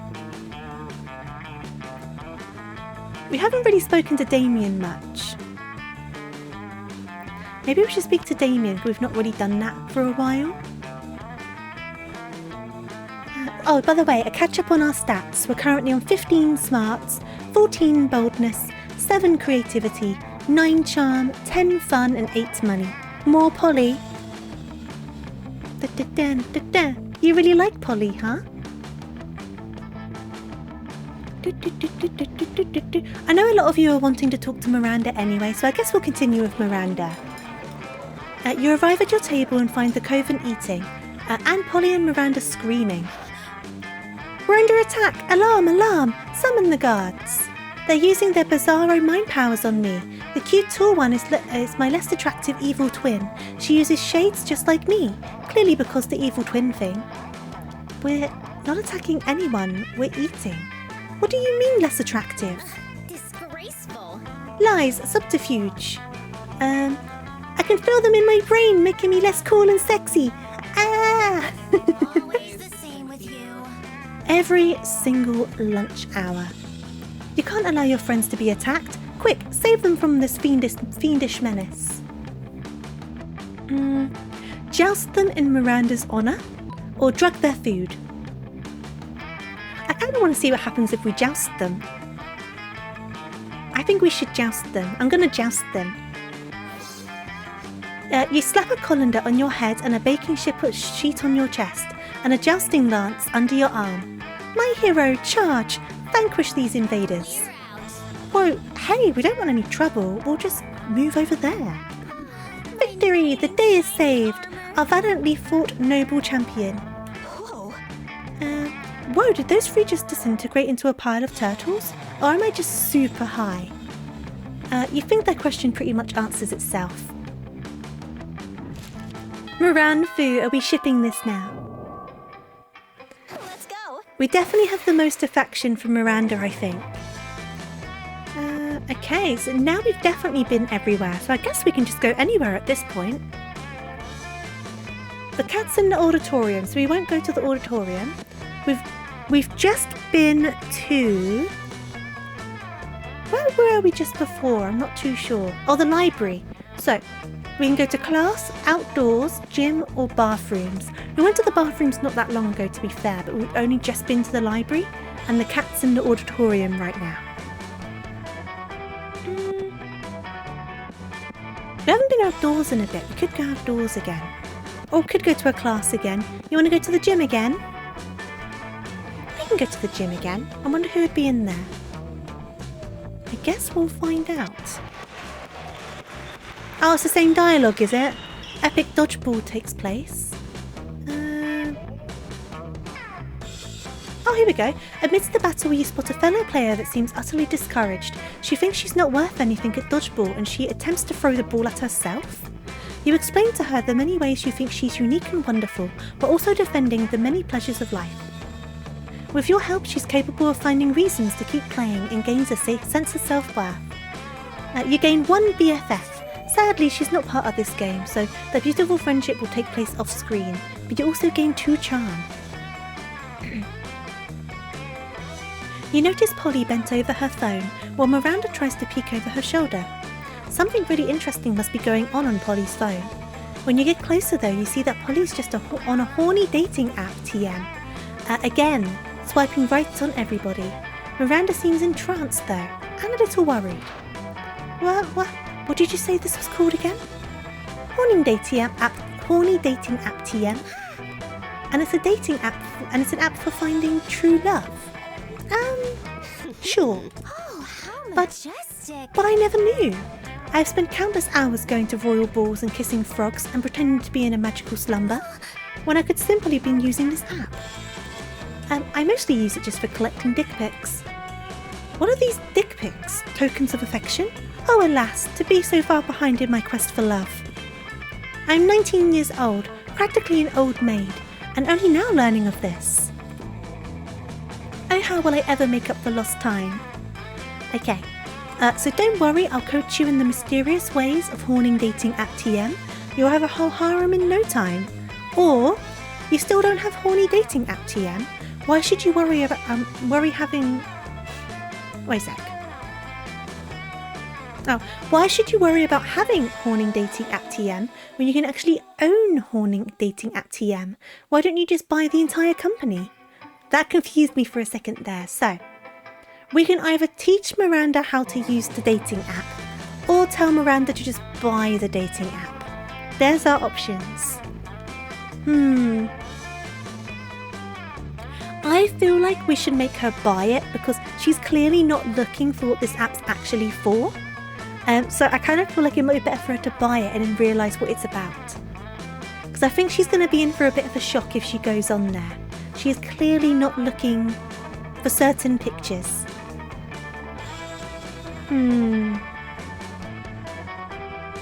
And she is super duper rich.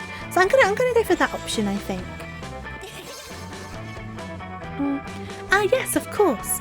I'll simply purchase the app and require all of its most attractive and heroic users to date me. It's exactly how my father met my mother, except with an Indian Ocean instead of horny dating app TM. Polly, I will give you $230 million for the horny dating app TM. I mean, okay, but I don't actually own the company. What do you mean? I thought you said you had horny dating app TM. Yeah, on my phone, I have a copy of the app. I don't own any successful internet startups. Oh yes, I'd forgotten you before. I'm so sorry. It's cool. I must depart. Well anyway, I'm off to buy horny dating app TM now. Goodbye. Have fun. Now might be a good time to uninstall horny dating app TM from your phone. Meanwhile, you gain 2 creativity and 1 smarts. We're getting through these weeks quite fast, aren't we? We can definitely go through again trying to woo someone else, depending on what time we're at. So... we haven't been to class in a while. I think I might go... Though to be fair, our smarts are really high, so I might go to outdoors instead. Oh, the cat's there right now.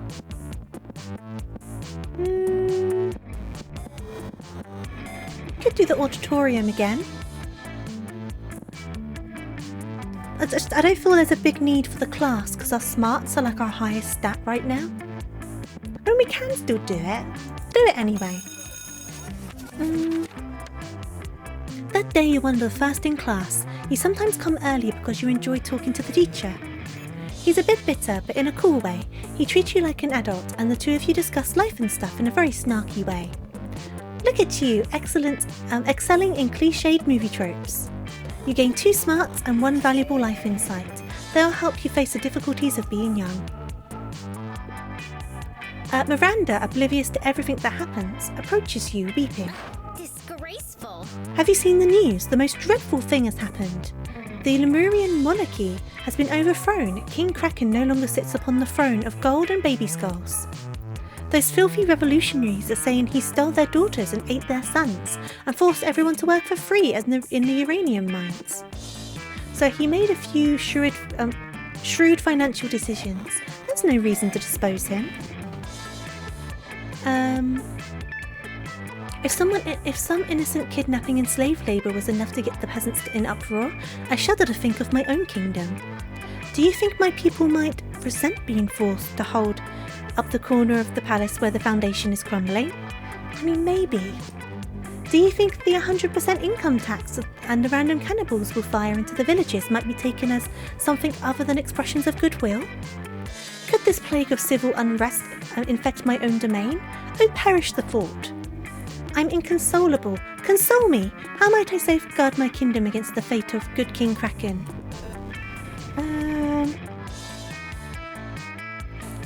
Replace your subjects with mindless robots. I built a robot army a few months ago, and I still have the plans. Or give your subjects belly rubs. Fishes love belly rubs. So AU, we need an expert opinion. Do fishes indeed love belly rubs? What's your stance as a fish of belly rubs? If AU's still there, we need to hear it out of the fish's mouth. Do fishes like belly rubs? I think there's probably a better bet than robots though, regardless. I don't know. They weird you out. Interesting. So the fish says no to belly rubs.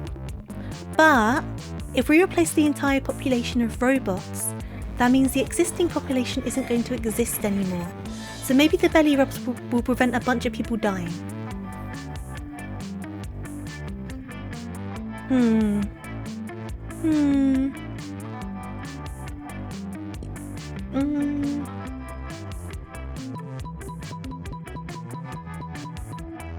I'm just concerned, if you replace the population of mindless robots, where are the fish going to go?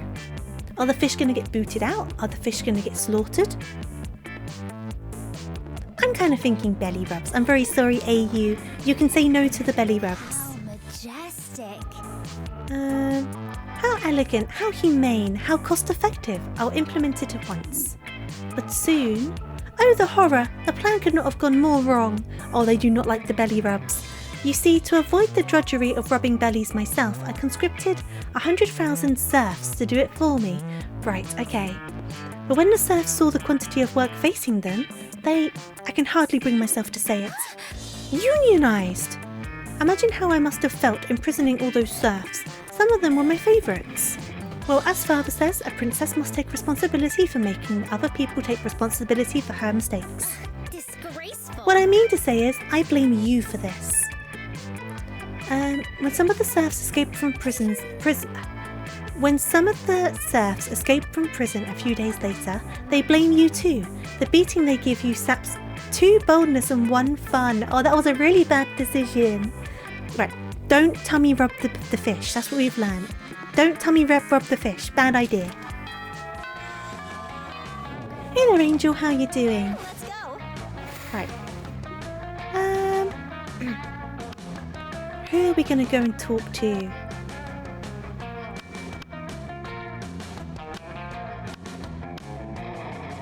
Hey there, Angel. I hope you're doing good.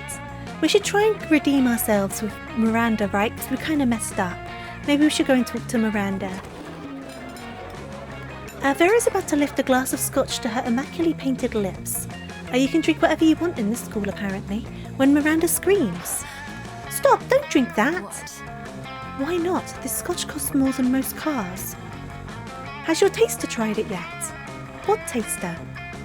You don't have a taster? What if your drink is poisoned by someone jealous of your good looks and royal title? Listen, Miri, I only drink 4 things: scotch, red wine, the tears of my enemies, and straight up poison. You drink poison on purpose. Miranda, my hair is venomous, Snakes. You think poison actually harms me? Well, you should still have a taster. What if someone puts really spicy hot sauce in your drink? Or poison? Ugh. What do I have to do to get you to drop this? Simple. Hire a taster. Fine. Any volunteers? This might just be the big break you've been looking for. You raise your hand, and when Vera picks you, you drink all of her scotch, enraging Vera and delighting Miranda, pretend to be poisoned, terrifying Miranda but amusing Vera. So, do we want to scare Miranda or enrage Vera is basically the question. I feel like we should be trying to get back in Miranda's good books, right? So maybe we should enrage Vera, but at the same time, Vera is kind of scary. So I don't know. How will this unfold? Good question. I think I've made a couple of bad choices. I do think we should get back into Miranda's good books, because we've clearly made the most progress with them, and we want to continue that progress, don't we? So I think that's going to be the way to go. So we're going to have a very annoyed Medusa on our hands, and we're just going to have to deal with it. What are you doing? That bottle costs as much as the first Apollo mission. How do you feel, Royal Taster? Are you poisoned? Well, you're not poisoned, but you're pretty fucking wasted. You give all the Mirandas you can see 2 big thumbs up. A job well done. Navarro is sure not to be poisoned. Well, yeah, because there's no scotch left to be poisoned by. Don't listen to her. You did well. Come with me. I have some other beverages you simply must verify for safety. You spend the rest of the night getting wasted on expensive liquors. At Miranda's place. Courtship never tasted so good. We're nearly at the end. Let's go. Right, so where have we not been for a bit? We've been to class recently. We've been to the gym recently. We haven't been outdoors in a bit. Maybe we should do outdoors. We've not been out there for a while. And that day during recess, you start a half-hour rave that goes full crazy. You spot Juan, the small magical Latino cat, who seems a bit sad. Hey there, NP, how are you doing? I feel like it's been a while. I hope you're doing good. He explains to you that he's worried people were so used to calling him Juan the small magical Latino cat that now everyone defines him only by his size, magicality, ethnicity and species. He's more than that. You correct him. You don't see him in such simplistic terms and convenient definitions. It's just that they were around 23 other different Juans in the school, so adding all of that to his name is quite necessary. You've been great, I'm glad to hear it. I'm doing well. I'm not doing much for Christmas this year, so it's going to be a pretty normal day for me, but I hope you're looking forward to it, and I hope everyone else is as well. Depending on what happens, I might end up doing a Christmas stream. Nothing crazy, it'll probably just be a bit of chatting and some simple stuff if I do one. I guess we'll see. Because at the moment, I don't really have any plans. You tell him you'll never forget about him and the crazy adventures you both lived together in Munster Prom's prequel, Munster Middle School. You have a great time remembering those crazy stories and you gain 2 fun. You catch Miranda monologuing about her problems to no one. She often does this. It's like she's accustomed to having a royal scribe following her everywhere she goes. Oh, whatever shall I do about my army? We haven't had a proper war in months, and the soldiers are becoming ever so anxious. I've tried sending the servants to give them tummy rubs, and even putting extra leaves and sticks in their cages, but they just kill the servants with the sticks. Interesting. I never thought managing an entire branch of the military would be so challenging. How can I possibly keep my soldiers entertained? 1,000 piñatas, that'll be a good way to go about them. Divide them in half and make them fight a practice war. I think that's a bad idea. I think piñatas are a great idea. 10 out of 10 idea. I'm on board for the piñatas. But then they still have the whole of their army. The army's keeping themselves entertained with the piñatas. They already have sticks. And they won't beat the servants with the sticks because they have the piñatas instead. I think. Foolproof plan. Foolproof plan. I don't know if you agree, but I think that's like the perfect situation. Plus, piñatas are quite fun. I mean, you could put whatever you want in them. You could put sweets. You could put some money in there. You could put some food in there. But maybe not food. Well, if it's non-perishable, I suppose it could go in there. Either way, I think piñatas is the way to go.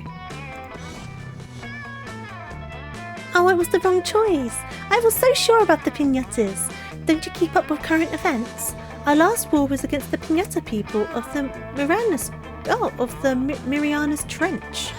Even if there were any piñatas left in the whole world, which there sadly are not, I'm afraid an influx of piñatas would merely remind my poor soldiers that the happy war years are at an end. How was I meant to know that? That would be cruel, too cruel, even more cruel than what we did to the piñata people. Disgraceful. No, don't speak. I will hear no more of this. This explains why you had such a hard time finding a piñata for your last birthday party. It does not, however, explain why you wanted a piñata at your birthday party, you dork. You lose 2 fun and 1 smarts. Oh no! I thought the piñata choice was such a good choice. Let's go. She is a bit snobby. She definitely is, NP. We've not been to the library for a while. So I guess we'll go to the library. That day, you spent some time on the library's PCs, mining some bitcoins. This is supposed to have something to do with solving algorithms and the rise of cryptocurrency. But you guess that nobody actually has any fucking idea how it actually works. Anyway, you gain 2 bitcoins, which is equal to a lot of money, which unfortunately is too money. The conversion rate between monster world and human world is certainly interesting. I did play RuneScape Classic, yes. You having one of those days where you don't feel like doing anything? Sometimes you need days like that. I basically did nothing today. Sometimes you need to do nothing.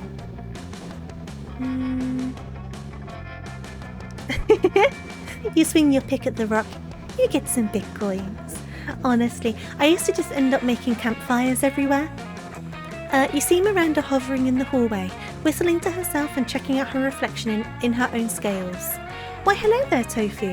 How funny and random to see you up here entirely by coincidence near your locker. Seeing as how we've been getting along so well lately, I've decided to afford you the honour and privilege of taking me to the seahorse races. You can pick me up after school today and bring me an assortment of flowers and chocolates as a gift. You're welcome. Oh man, a chance to buy shit from Miranda and take her on an outing you have no interest in? Sounds amazing. Let's rock. You go to the horse races and look for Miranda. She's wearing a beautiful and intricate horse race hat. Unfortunately, a sudden gust blows the hat away. You could swear that you could hear the wind whispering, "Not enough budget!" But surely that had to be your imagination. It's 76 mining by the time RuneScape 2 came out. That's impressive. I do not remember any of my numbers, I'll be honest with you. No, my hat. Hey Tofu, I'm here. Hi, look at this. Daddy always gives me money when I go to the seahorse races. If it isn't much of course, only a lot of money, but it should still make things more fun to bet. Of course, nothing would sour this lovely date faster than picking a losing horse, so I'll put this daunting choice entirely on you. How should we choose the winning seahorse so that this day goes down in memory as a pleasurable experience rather than a sign that we should never speak again? Yikes, no pressure then. But no worries, you know the perfect method for choosing winning race seahorses. I'm stammering so bad today. Okay, so our choices are: the only way to tell a winning seahorse is by taste, or why watch people ride seahorses when you could be riding me? No, literally though. Get me in a saddle and let's enter the race. So should we enter the race? Or should we eat a seahorse? How would we taste the seahorse without killing them though is the question. I'm going to take a quick sip of my drink. Give me a second.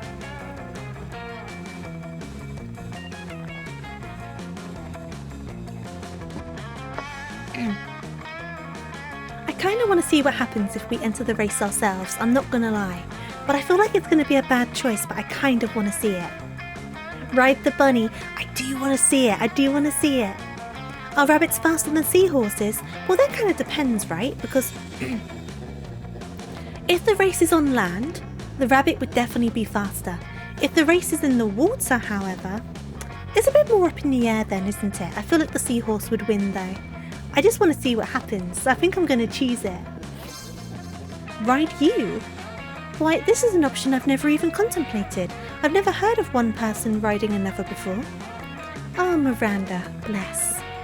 If there's one thing I've learned from years of helping Daddy suppress peasant uprising, is that if you want something done right, have your servants do it themselves. But since they're not here, I suppose that makes you my servant. Let's do it. Let's win the race ourselves. The two of you sneak down to the stables and quickly forge the necessary paperwork to enter the race. At the sound of the mer gunshot, you and your fellow seahorses are off and running. You run as fast as someone who is hoping to earn a prom date with a beautiful mermaid princess, which is very fast. So fast, in fact, that you somehow managed to outrun over a dozen seahorses who have been training their whole lives for this moment, undoubtedly crushing their hopes and dreams. And the winner is, booms the announcer, Princess Miranda riding Tofu. Oh huzzah! What a glorious victory this is, asserting my superiority over my subjects, not only by birthright but also by sheer talent. It does seem like you did most of the heavy lifting, as it were, since Miranda isn't particularly heavy, but why spoil this beautiful moment? This has been a perfectly wonderful outing. I should very much like to ride you again sometime. If only she knew what she was saying. Still, that's better than not. You gain 2 money from the bet and 1 charm for being ridden by a princess. We're on the last week. I wonder if we'll manage to get Miranda to go to prom with us. I guess we really need to concentrate on Miranda now, right? So we'll go and talk to Miranda. You arrive at Scott and Miranda's table to find Scott happily chowing down, while Miranda stares horrified at her tray. The conversion from human money to monster money seems really weird, because we got like 2 million from Bitcoin and only got 2 money, so the conversion rates are weird.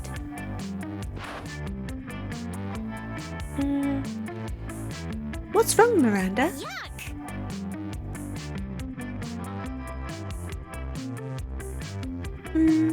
Bunnies love it when mermaids ride them, apparently so.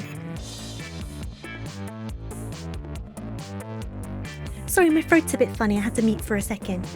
Isn't it obvious? Right here on my tray, fish sticks. Yeah, Fish Stick Fridays, isn't it great? It is not great, Scott. The fish are my subjects. This is clearly the work of the air people. Air people? Yes, do you not know of the air people? The merfolk's most hated rivals. Don't you read the news? Is it bad that I really like this outfit situation? Is it bad I kind of like him? If we have time to do another run through, I might need to go after the werewolf. You guys wanted the mermaid. I can go after the werewolf. Yes, sure, because I totally know how to read. What? Well, I must insist that you cease eating those fish sticks immediately. It's high treason. But I've been looking forward to Fish Stick Friday since last Fish Stick Friday. Are you sure I can't eat any? He's asking Miranda while holding a fish stick really close to his mouth, but you feel like you've got a better answer to settle this argument. You blurt out, "Haven't you heard, Scott? Fish sticks make you worse at sports. They contain baladropanol and nerdoflavin. Or, fish sticks contain absolutely no fish. It's all garden snails and food-grade plastic. Scott can eat as many as he wants." So, we're either going to stop Scott from eating the fish sticks, or try and convince them both that there's no fish in the fish sticks. Now there must be fish in fish sticks, right? So I wonder if it's better to just get stop Scott from eating them for the time being, because we're trying to go after Miranda right now. The outfit definitely fits him, it really does. It's very lumberjack chic, but it fits him well. The thing is that if we tell Scott about the fish sticks, he will believe it. Exactly, he's the less bright of the two. Neither of them are particularly bright, right? I think we could convince either of them, but I think Scott might be easier to convince. So we'll do that one. Oh no, not nerdoflavin and baladropanol. And those are the 2 worst ones. Do the air people want me to be bad at sports? Of course they do, Scott. The air people hate sports and sportsmen. It's one of the most loathsome things about them. Aside from their feathers and their socialism. Well then, I'm not going to eat any more fish sticks ever again. Fish Stick Friday? More like Fish Stick Friday? Yeah, man, I gotta tell the rest of the wolf pack about this. Scott runs off to spend an anti-air people... Oh, I cannot read today. Scott runs off to spread the anti-air people propaganda, and Miranda gives you a regal smile. So we're definitely in Miranda's good books again. It's been a little bit up and down. Let's go. We'll decide where to go now, though. Where have we not been for a while? We've not been to the bathrooms for a bit. So maybe we'll go to the bathrooms. Because I think the 2 places we've been to the least recently is the bathroom and I don't know whichever one. The bathroom's definitely the longest to go at this point.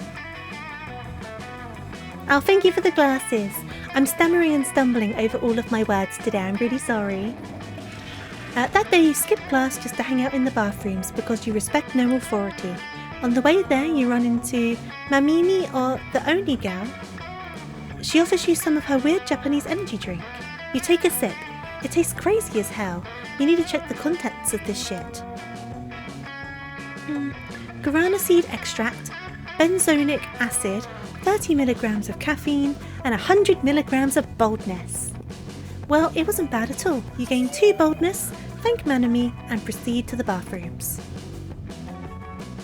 You open your locker and a cloud of gas knocks you out. You come to your senses plummeting towards Earth, rapidly approaching terminal velocity. You fall into the school's backyard, into the hands of Miranda's biggest goons. Your classmates don't notice.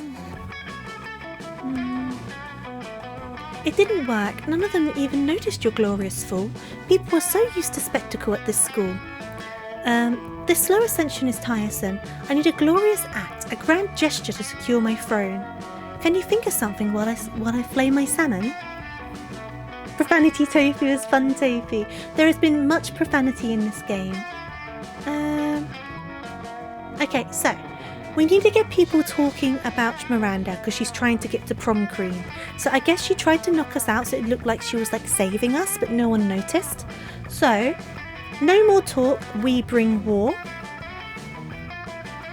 Or, I will build a monument to you, your highness. It will rival the sun and the atrocities your family committed. She's apparently flaying a salmon, which kind of seems like she's flaying one of her people, but sure. So, we bring war or build a monument? I think she would like a monument.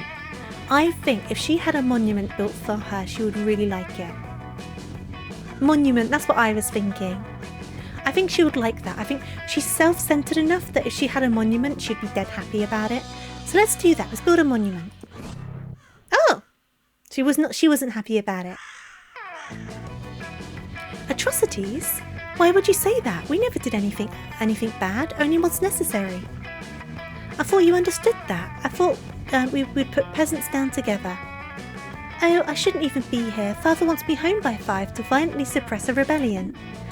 Miranda walks sadly towards the sea, where an amphibious tank awaits. How insensitive of you. You lose 2 charm and 1 smarts. See, I thought she would like the monument. She's very unaware of the damage that she kind of causes.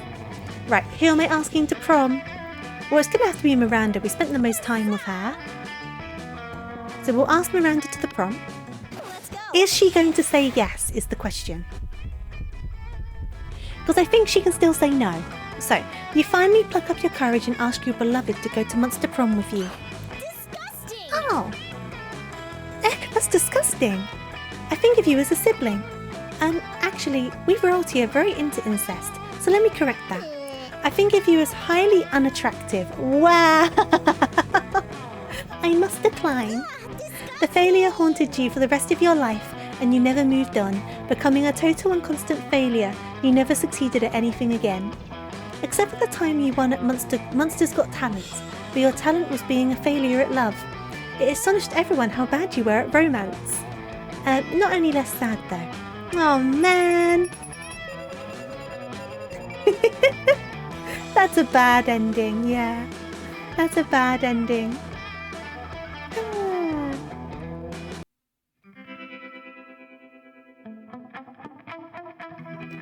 Those 6 weeks were maybe the most epic and absurd weeks of our lives. After the Monster Prom, we kept on living our lives, falling in love, battling for friendship, and learning about who we were and who we could be. And you know what? Like it always does, life happened, and it was wonderful. Miranda started a non-profit to help countries without a monarchy, because all countries should have the right to be graciously ruled by the Mer Kingdom. Liam honed his most admirable skill and got a job with it, and he now designs Montogram filters. They built the Oberlin Empire into endless greatness. They own a shameless number of companies. It's known that they're also into lots of sketchy businesses. But none of them does anything about it. I mean, who the hell would try to stop Vera Oblin? For those 6 weeks, the Monster Prom seemed larger than life, and then it was gone, just like that. The battle for Monster Prom might have ended there, but there were plenty of battles left in that war called youth. But once again, we were young and unafraid, and we were ready to start. Okay.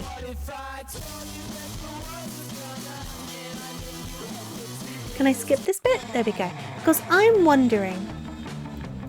Because we can. Okay. Because we can do a short one. So should we do a short game rather than a long game? And try to go after someone else and try and get a good ending? Because I want to try and get a good ending with the werewolf, right? So I'm thinking. We do a short game, because that game took us about an hour and a half, because obviously I'm reading everything out loud. So a short game should take us about 45 minutes to an hour.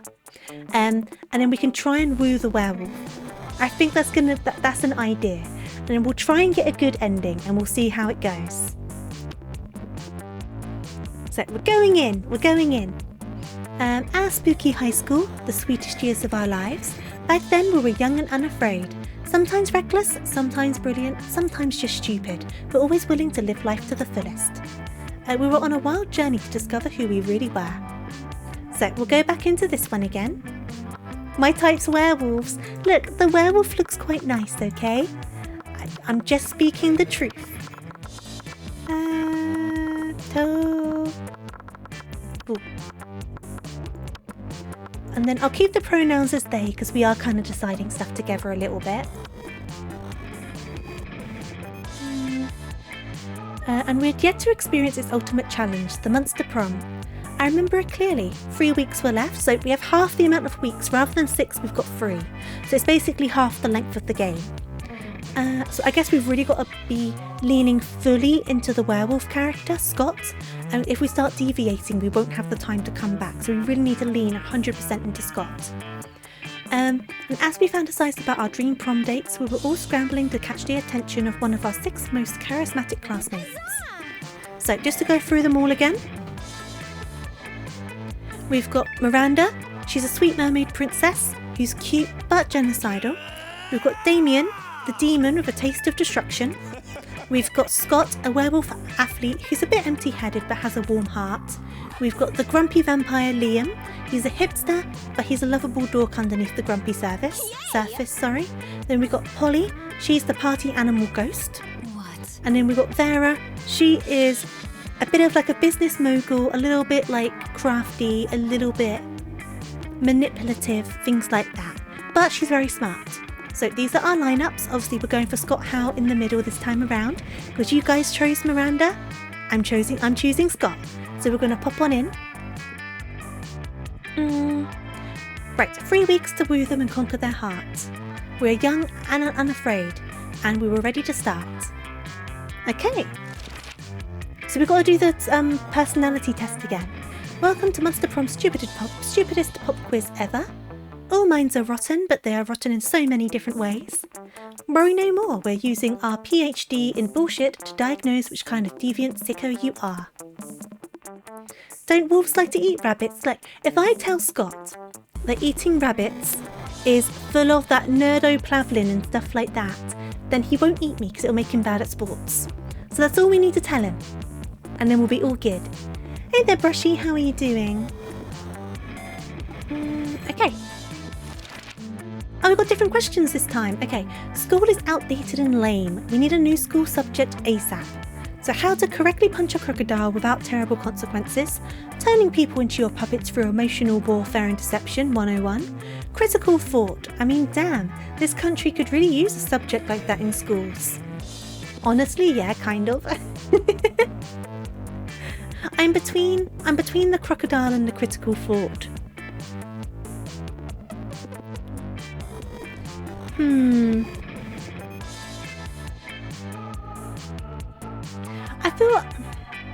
I feel like the crocodile's more fun. We'll go for the crocodile. What would be the coolest prize you could find in your box of cereal? So we've done this one before, but just to go over the options again, we've got the phone number of that sexy tiger on the front of the box. He's so passionate about breakfast and health that he's surely a great lover. And then we've got a tiny piece of sharp metal, so every scoop will be full of thrill and danger. And thank you for resubscribing, Narix. I do hope you're well today. And then we've got a sample of a more nutritious breakfast option, so people are encouraged to stop eating that colourful crap. Well, you think we should go for the phone number this time? We were choosing between them last time, right? So should we go for the phone number this time? Okay. So if you were an ice cream, what flavour would you be? Success? Tequila and Coke. Spicy chocolate? No, chocolate on fire. A double creme a la Gruyere and meringues. Meat, rainbows and gummy bears. Tofuuki. Thank you for using your Prime cookie, much appreciated. Guess who wrote 0 points in his maths exam? What did you get 0 points in your maths exam, Narix?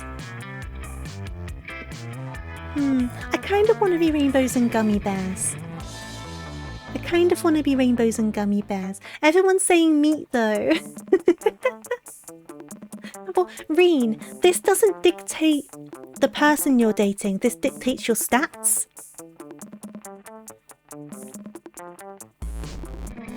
I think Gruyere is like a cheese. Yeah, I think it is. Which I guess works, because you can get like cream cheese frosting, right?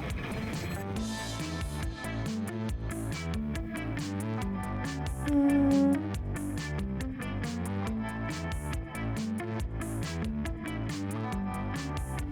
15 is like an A and 0 is like an F. I'm sorry to hear you didn't do too well in your exam though. It's my run. Follow my heart. So what is Gruyere? Is it like a smoked cheese? If it's my run, I'm going to go for the gummy bears. Oh, he did like the meat option. Ah, heck. Oh well. I'm sticking by my point. Sounds like a nice ice cream flavour. This game's difficult. We did the long run before trying to go after Miranda. We failed. So we're doing a short one now to try and go after Scott the werewolf. And it is only 3 days until the Pokemon DLC. I will be playing it on launch day. It's yummy and tastes like cheese. NP, if you're worried about heck, we're going to have some interesting dialogue here.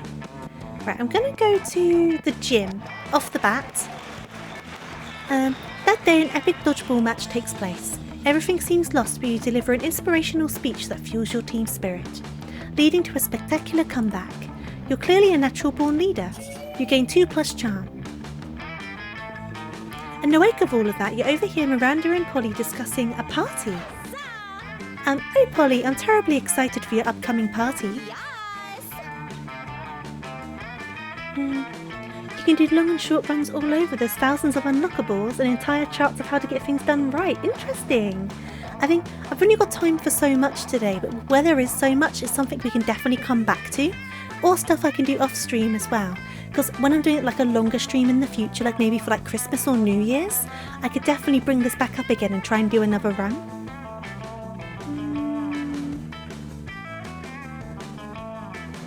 If I'm reading dialogue, it's a lot easier to swear on stream. Because it's just reading the dialogue, isn't it? High effort replayability is amazing. No, I agree. If a game's got good replayability, it's definitely amazing. And it's something I definitely would want to come back to if there's all those different options. So it means now it's on the back burner for the future. So if something goes wrong on a stream, or if it's a longer stream, we can always pull it up and have a laugh with it and then put it aside again. I gotta use fireworks in my house on New Year's. I don't like fireworks. So I'm going to try and avoid it, but there's a park near me, so there'll be lots of fireworks going around anyway. If you ever want to do a long play, be happy to come along and help fill in some voices with a co-op. Oh, I'd love that. That'll be great, Brushy. That'll be a lot of fun. Oh yeah, it's going to be sick. Hey, speaking of which, you've got money, right? How about picking us up some party favours? Oh, I'd be delighted. How many balloons should I purchase? I don't care, just make sure you get enough nitrous oxide to fill them all. What's nitrous oxide? Is that something land dwellers breathe? Well, it's pretty much all I breathe, if that's what you're asking. Aren't rabbits scared of loud bangs? This one is. I'm scared of loud bangs. I'm not good with fireworks and I'm not good with thunder. I don't know about that. How about cake? What kind of cake would you like? Lame. Cake? I think you're mispronouncing cocaine. No, I'm pretty sure it's pronounced cake. I like mine with pink frosting. And I like mine injected into my eyeballs. And speaking of eyeballs, I don't think we're really seeing eye to eye right now. Too true. Perhaps our friend Tofu can suggest a mutually agreeable use for my vast riches. Okay. You should get Polly a piñata. You don't want anyone to get hurt though, so the only really safe thing to fill it with is nice soft bags of cocaine. Or, Miranda, you like clowns, right? I know this website that just lets you hire clowns, firefighters, doctors, and tuxedo guys. It's called definitely-not-strippers.com and it's 100% legit. I want to go for that one after last time with the piñatas. Yeah, I know what nitrous oxide is, Nimona. Nimona? Beef. I know you're beef. Why did I call you Nimona? But yeah, it's laughing gas. Don't mess around with laughing gas. I'm telling you that now. Do as I say.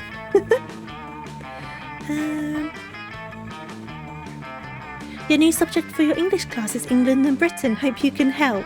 Is it actually? But I think I'm going to go for the second option because we know that Miranda does not like piñatas. Laughing gas is no laughing matter. Have I messed around with laughing gas? I'm not saying nothing.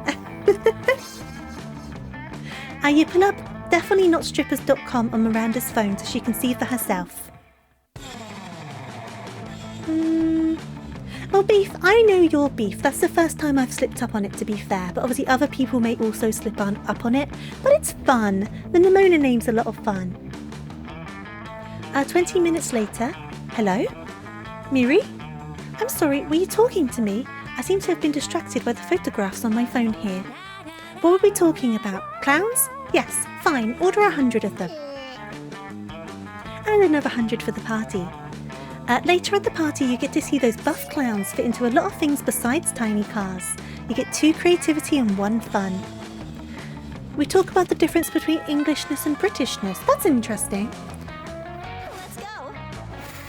Right, so we're trying to go for Scott. We're just impressing Miranda again, but I'm trying to go for Scott.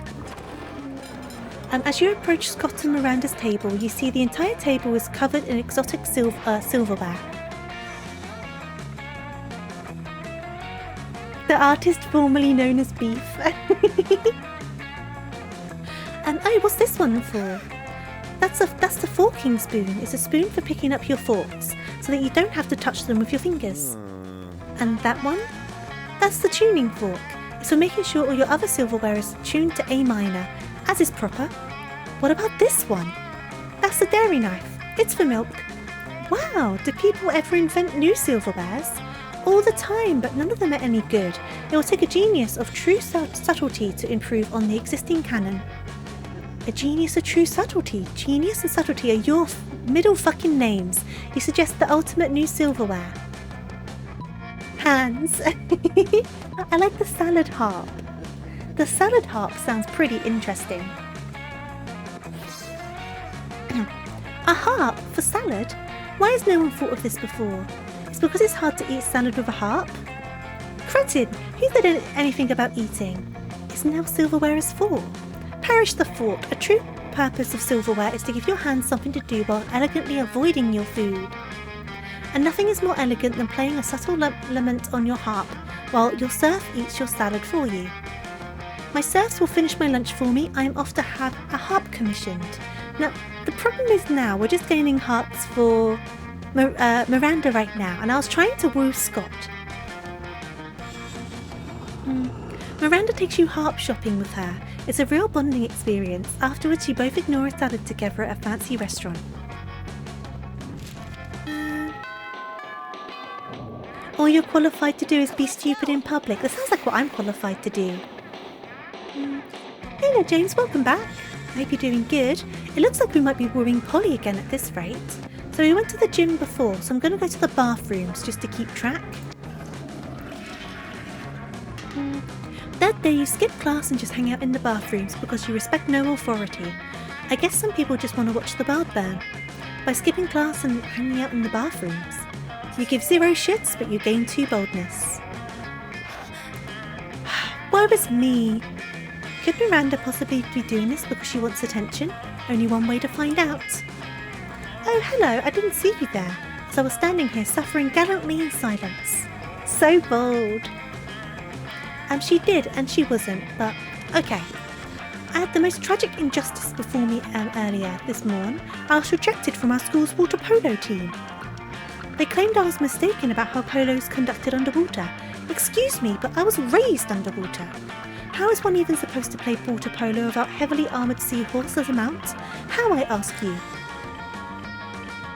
You think James wanted attention? Well, I think your doppelganger is gone now, James. So you might be Mona Lisa for a while. I mean, I like Mona Lisa. And now I know you're Beef, I will remember to call you Beef. But sometimes if my attention is split, I might end up just reading the username, but I will wig on to it. And perhaps I offended them when I implied they were too impoverished to afford sea steeds. If so, why? I would love to make reparations, but it may be too soon for me to show my face. Would you be so kind as to take them the gift of this omelette to begin the healing? That's true. More Nimona content. There'll be more Nimona content hopefully on Thursday. I'm told that the peasants consider eggs to be their delicacy. Obviously, and what would make the gesture even better is the personal touch of toppings. Caviar, eel, chocolate-covered sand crabs. They'll never forget this was a present from a mere princess. Or an elegant stenciled card with your sincerest apologies, a list of all their fears, and a bundle of compromising photographs. So do we want to top the omelette with a bunch of seafood? Or do we want to do a card? A list of all their fears. I wonder what that means. But I feel like all of the fish would ruin the omelette, right? Because as much as I like fish, I don't think they would appreciate chocolate-covered sand crabs. I'm going to try this one. I'm just having a laugh at this point. Oh yes, how better to show that I'm truly making an effort to get to know them than on the most personal of levels. I shall do their names in beautiful calligraphy, print their fears in gold leaf, and I shall adorn their compromising nudes with adorable glitter stickers. I may have been misunderstood before, but how could anyone misinterpret this kind gesture? Take the omelette and make sure to take lots of pictures of them eating the eggs, so we can all remember how generous I was. With a kiss on the cheek, Miranda hands you the omelette and waves you on your way.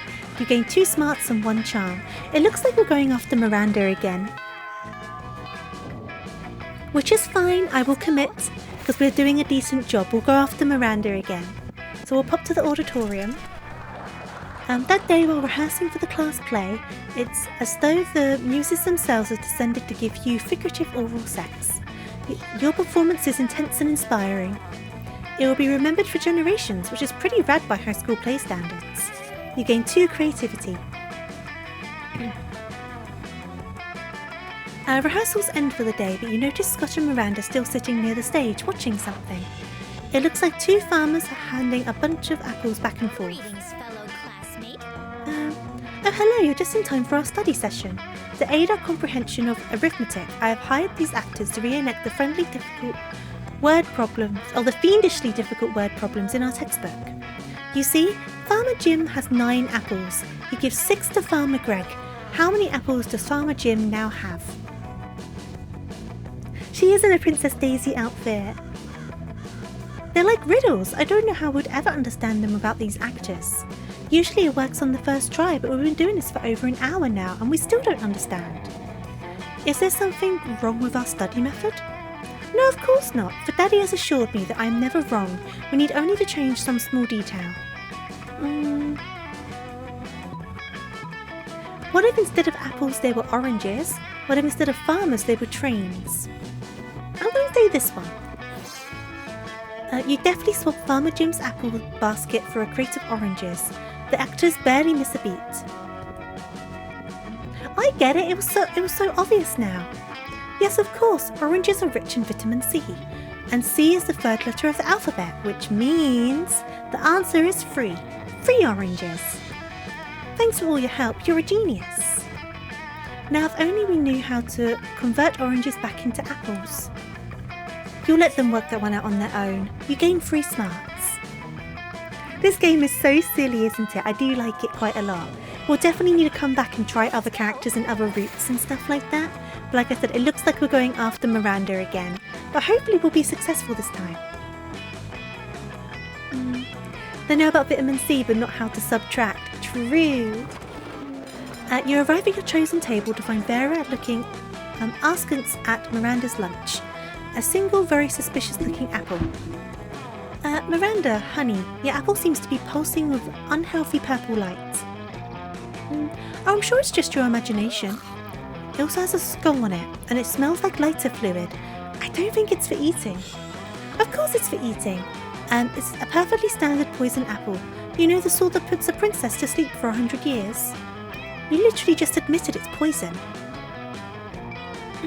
I know, and I always said I wouldn't be the kind of princess who eats a poisoned apple. You can romance any of the monsters, and the only reason I'm going for Miranda again is because the game players kind of lent me into Miranda. So I'm just like, you know what? I don't think we have enough time to woo one of the others, so we're going to lean into Miranda again. Hopefully get it right this time, and then we'll just have to try and woo one of the others when we play this again in the future. But how else will I find a prince to wake me with true love's kiss and live happily ever after with me? Girl, we need to have a little talk about feminism. You back me up on this. Tell her she doesn't need to poison herself for the sake of a man.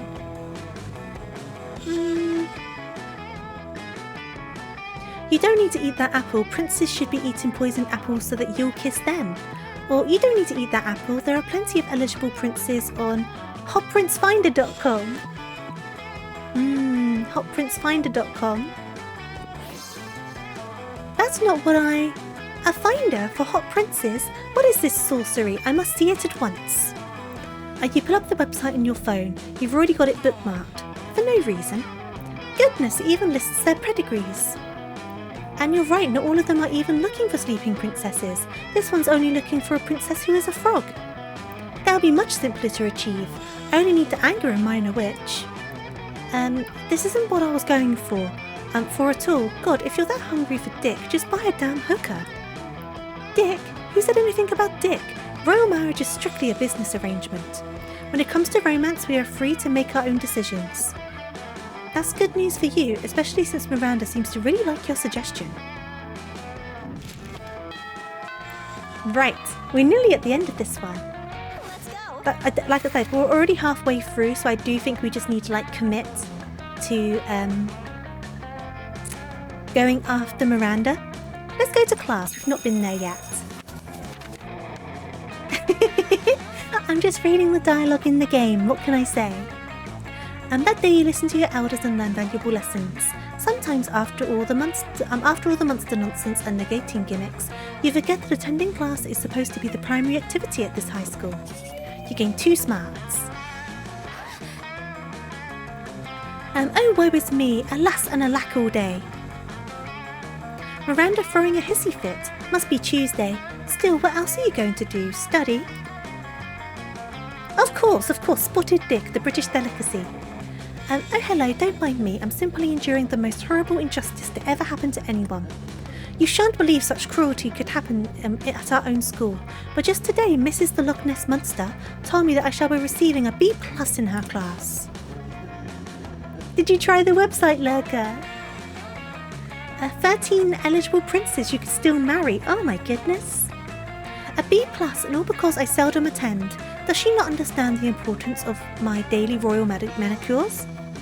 Such a horrid grade will surely cause father to cease paying for my seahorse insurance as punishment, and then how shall suitors call upon me? Oh, the tragedy. If only someone knew of a way I could, I don't know, perhaps break into Principal Giant Spider's office, access his private computer and alter my grade?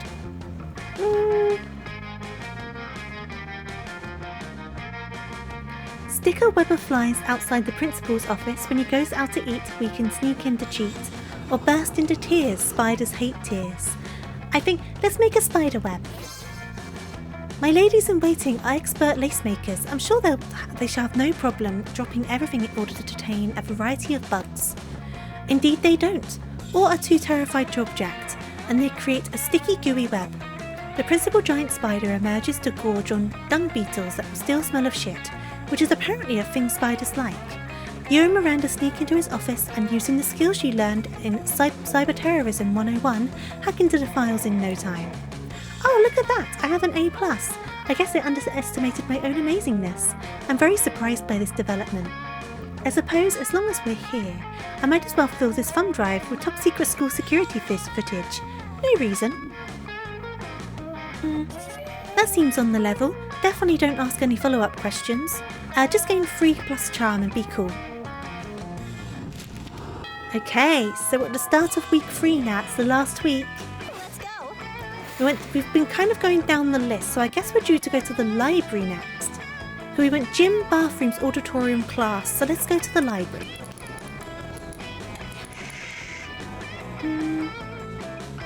You need a new distraction, none of your video games are doing it for you today. Sometimes it's like that, isn't it? Maybe you just need to relax and just watch something instead.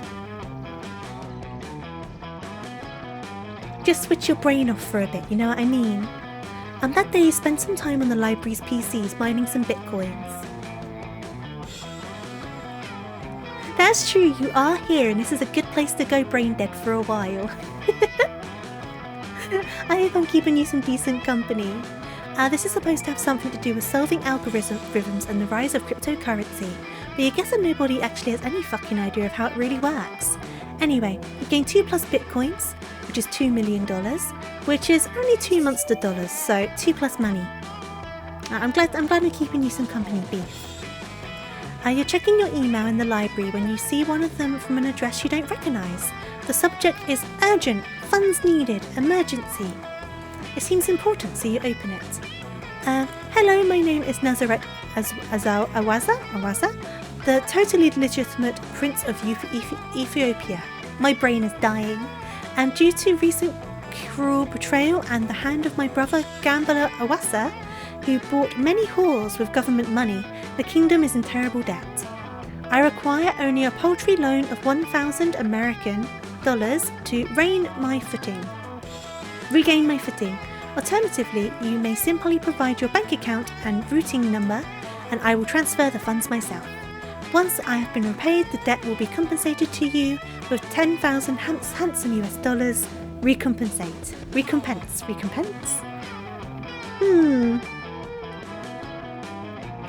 His story is so sad. You really only have 2 options here. Send $100 you're not made with money, right back to the Honourable Nazareth Azara of Ethiopia. While I cannot offer direct financial support at this time, here are some tips for how you might improve your failing economic system. Yes. You spend hours writing out a detailed financial proposal to complete with spreadsheets, bar graphs, and especially pie charts. You just died in Isaac because you got a rare item that you wasn't familiar with and tried doing a trick with it, and it didn't work, so you died. Oh no. You've been scammed in a dating app before. So many of these things are going around and it can be so easy to fall for them. Nazareth thanks you kindly for your advice and promises to follow it to the letter. Later you run into Miranda and she gives you a big hug. Who would have thought that someone as non-rich as you could provide such sound financial advice? The royal family is saved. They'll finally be free to go back to their traditional practice of exploiting the peasants. You've done a good deed today. Let no one tell you otherwise. Nice, and apparently fixing a whole country's economy will count as a sick extracurricular. You gain 1 smarts, and Nazareth sends you 2 money as reward for your aid. Okay. Let's go. So now we're in the lunchroom again. So I guess we'll go to you. Polly and Miranda sit together, surrounded by Miranda's customary crowd of serfs. So wait, you've actually got serfs who eat for you? Well, of course. I find eating to be terribly undignified, so I almost never do it. Hey, me neither. What other kinds of crazy serfs have you got? Well, I have a serf to go to the bathroom for me, a serf to experience difficult emotions for me, and a serf for keeping my silverware in alphabetical order.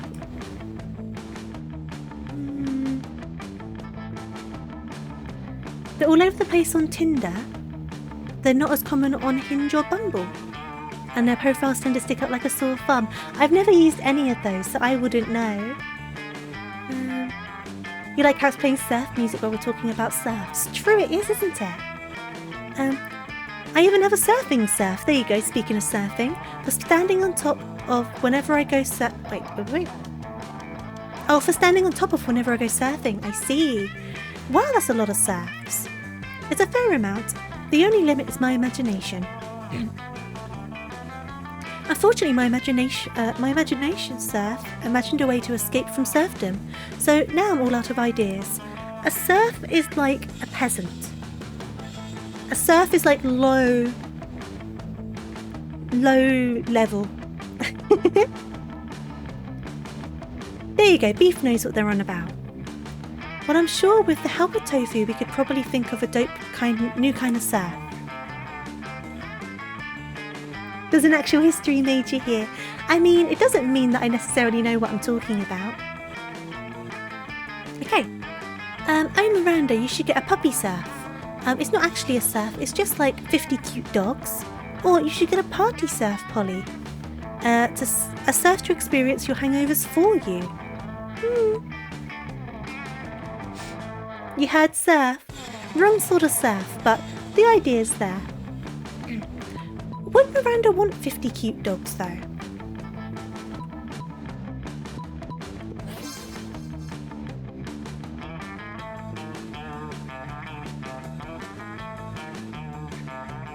She made a pun and it's in Comic Sans. And it's meta humour. The humour in this game is very particular, isn't it? A surf that's actually just a room full of cute puppies? Why didn't my imagination surf come up with such a marvellous idea? I swear, if he hadn't escaped, I'd have him hanged by my execution surf immediately. Hey there, Cecical, how you doing? I wouldn't actually call anyone peasants. It was just the easiest word I could think of to transfer it into. As a matter of fact, would you like to be my new imagination surf? The pay is non-existent, but you make up for it in constant fear of death. You politely decline Miranda's offer, but agree to go to the animal shelter to pick up a puppy surf instead.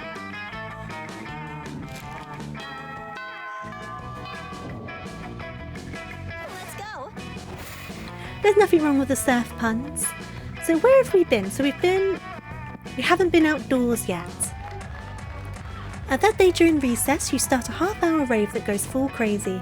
You have no idea how it escalates so much, but at one point there's like 300 people. Someone summons demons from the nightmare dimension. The consequences might distort the fabric of reality itself, but who cares? It's a really rad party. Too fun. Oh my word, what a wonderful, beautiful, exciting day. I hope someone can share my joy. My great-aunt Sea Monster Unholy Terror McCracking-Face Okufulu has just received an award for her work with shipwrecks. She's now one of their leading causes. Oh, interesting. I want to send her my congratulations, but no one from the postal service will go near her lair for fear of their lives. If only some brave hero would volunteer to deliver this important and time-sensitive missive. Why is a letter of congratulations so time-sensitive, you ask? Well, it's because of, well, you see, it's that these are very special congratulations with instructions to do something congratulatory for herself, you know? I'm your #1 streamer in your Twitch recap. Oh, Nerix, thank you. I'm very flattered. I didn't know if I'd be on anyone's. That means an awful lot.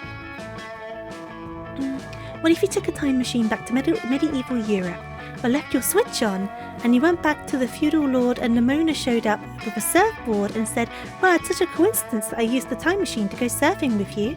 Let's have a Pokemon battle." I wonder if they would know what Pokemon are.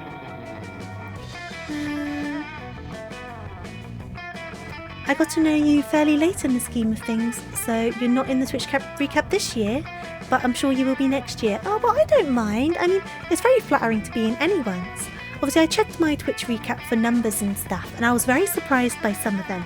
I was going to kind of hold off on talking over it until like whether I do a special stream for Christmas or New Year's, I was going to kind of talk about it then.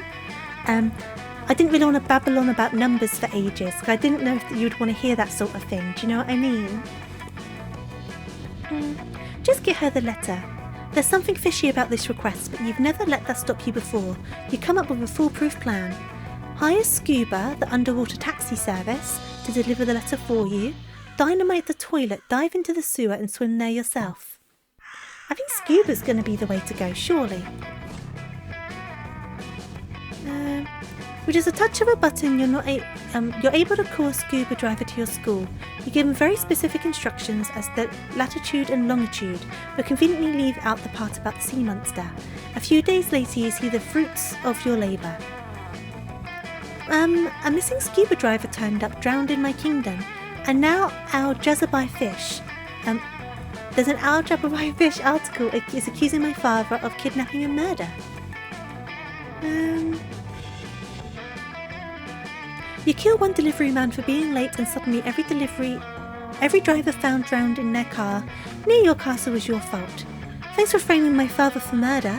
Who knows how many journalists he's going to have to take care of this time. I messed up. In class later, she passes you an index card with a frowny face drawn on it. Aw, man.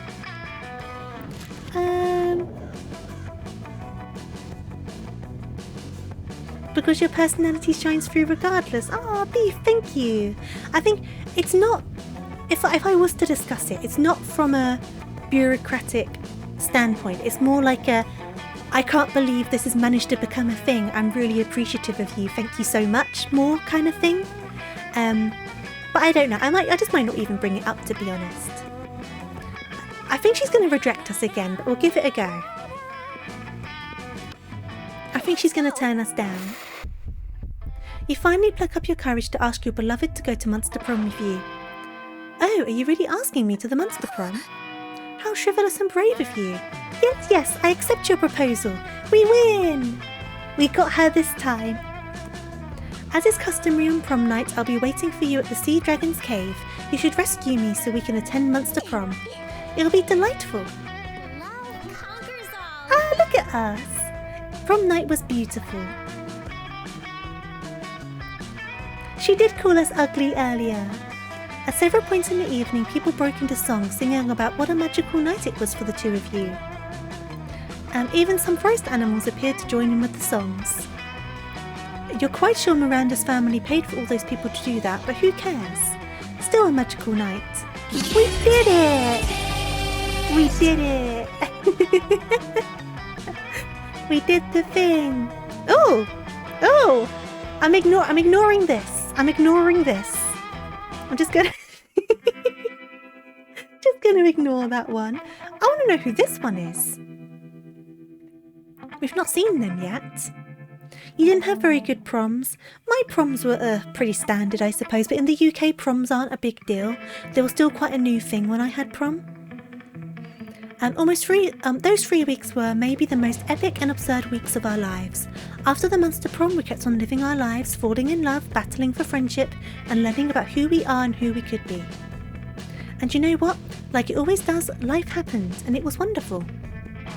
Miranda started a non-profit to help countries without a monarchy.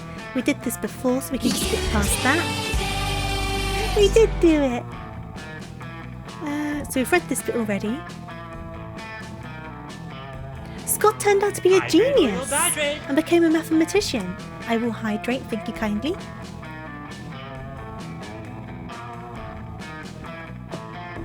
It's no use! Are you just spamming the sounds now? JK became an athlete. He's still a bit of a simpleton, but as lovable and as good-hearted as ever. Okay. Okay, so this bit of dialogue's the same, so we'll skip past that.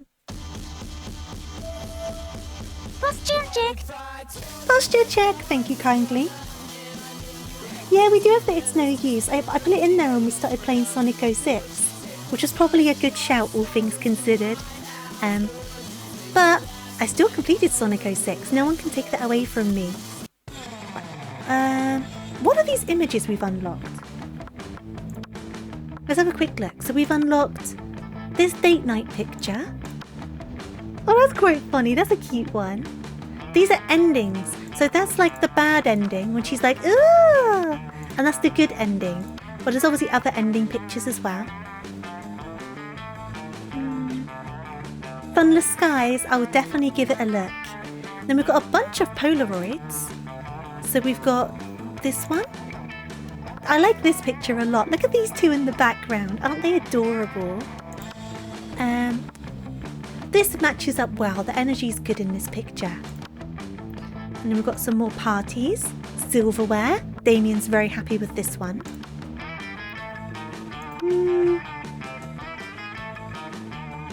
They are really visually appealing, aren't they? The characters are very well designed. It makes you curious about all of them. Even just the characters that you choose to play with are really well designed. How is it cute? Swimming pool picture. The fire girl is not having it, but we're diving right in. And then we've got roller coaster one.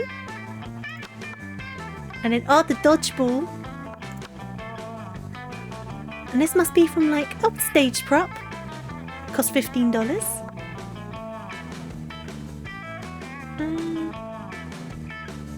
This is a friendly world of horror, I agree. I do like all of these pictures though. This one's cute. No one touches my Miri. And then we've got some extra art. What else? These are just bits from the story. I see. There's a lot of these. Who's this one? Who's this guy? We haven't seen them. I think we did see them at a cafeteria table actually. Same with this person, but we didn't speak to them. A lot of work definitely went into the art. Definitely. And then we've got... Oh, look at this one. That's quite cool. And then... Oh, these are all the prom pictures. I see. Interesting. Okay. Well, I think I'm going to pop on over to here. Give me 1 second. Because I don't think we have enough time to go through another one today.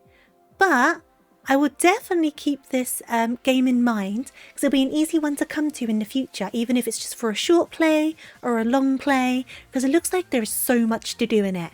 But it also looks like it's quite easy to go in and out of. Because we've wrapped up one story, if that makes sense. One round. So...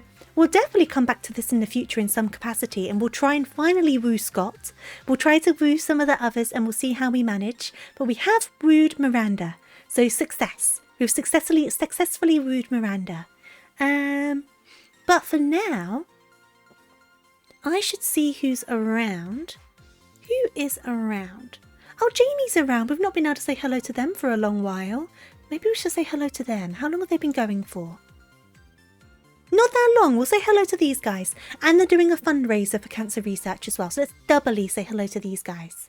So, Jamie's lovely. I've just not been able to raid them for a long time. So, let me get this copied. Glad to see you too, NP. I hope I can see you in the near future. But I hope life's treating you well. That was super fun, wasn't it, Jack? We'll definitely come back to it in the future. It'll be interesting planning ahead like this. The state of the world in general may change dramatically depending on whether Carmine does a sneak reveal. Very true. There might be a sneak reveal. It was definitely an interesting one.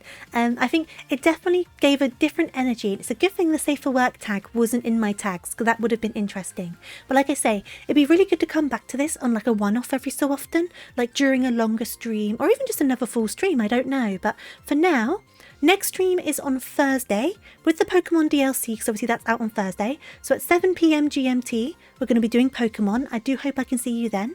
Let me get this raid underway. Obviously, if you're coming along for the raid, do the raid emotes or just Tofu raid in big old capital letters. Jamie is very, very lovely. So let's show them lots of love. And beyond that, I hope you have a wonderful rest of your week. Make sure you stay hydrated, eat your snacks and take care. Thank you so much for joining me today. I am going to go and rest my voice because my throat's been a bit funny this entire stream. So I'm going to go rest my voice. But I had an awful lot of fun. Thank you so much for spending your time with me. It was a good old laugh. And yeah, I hope I can see you, if not on Thursday, on another stream in the near future. And yeah, thank you again. I will see you very, very soon.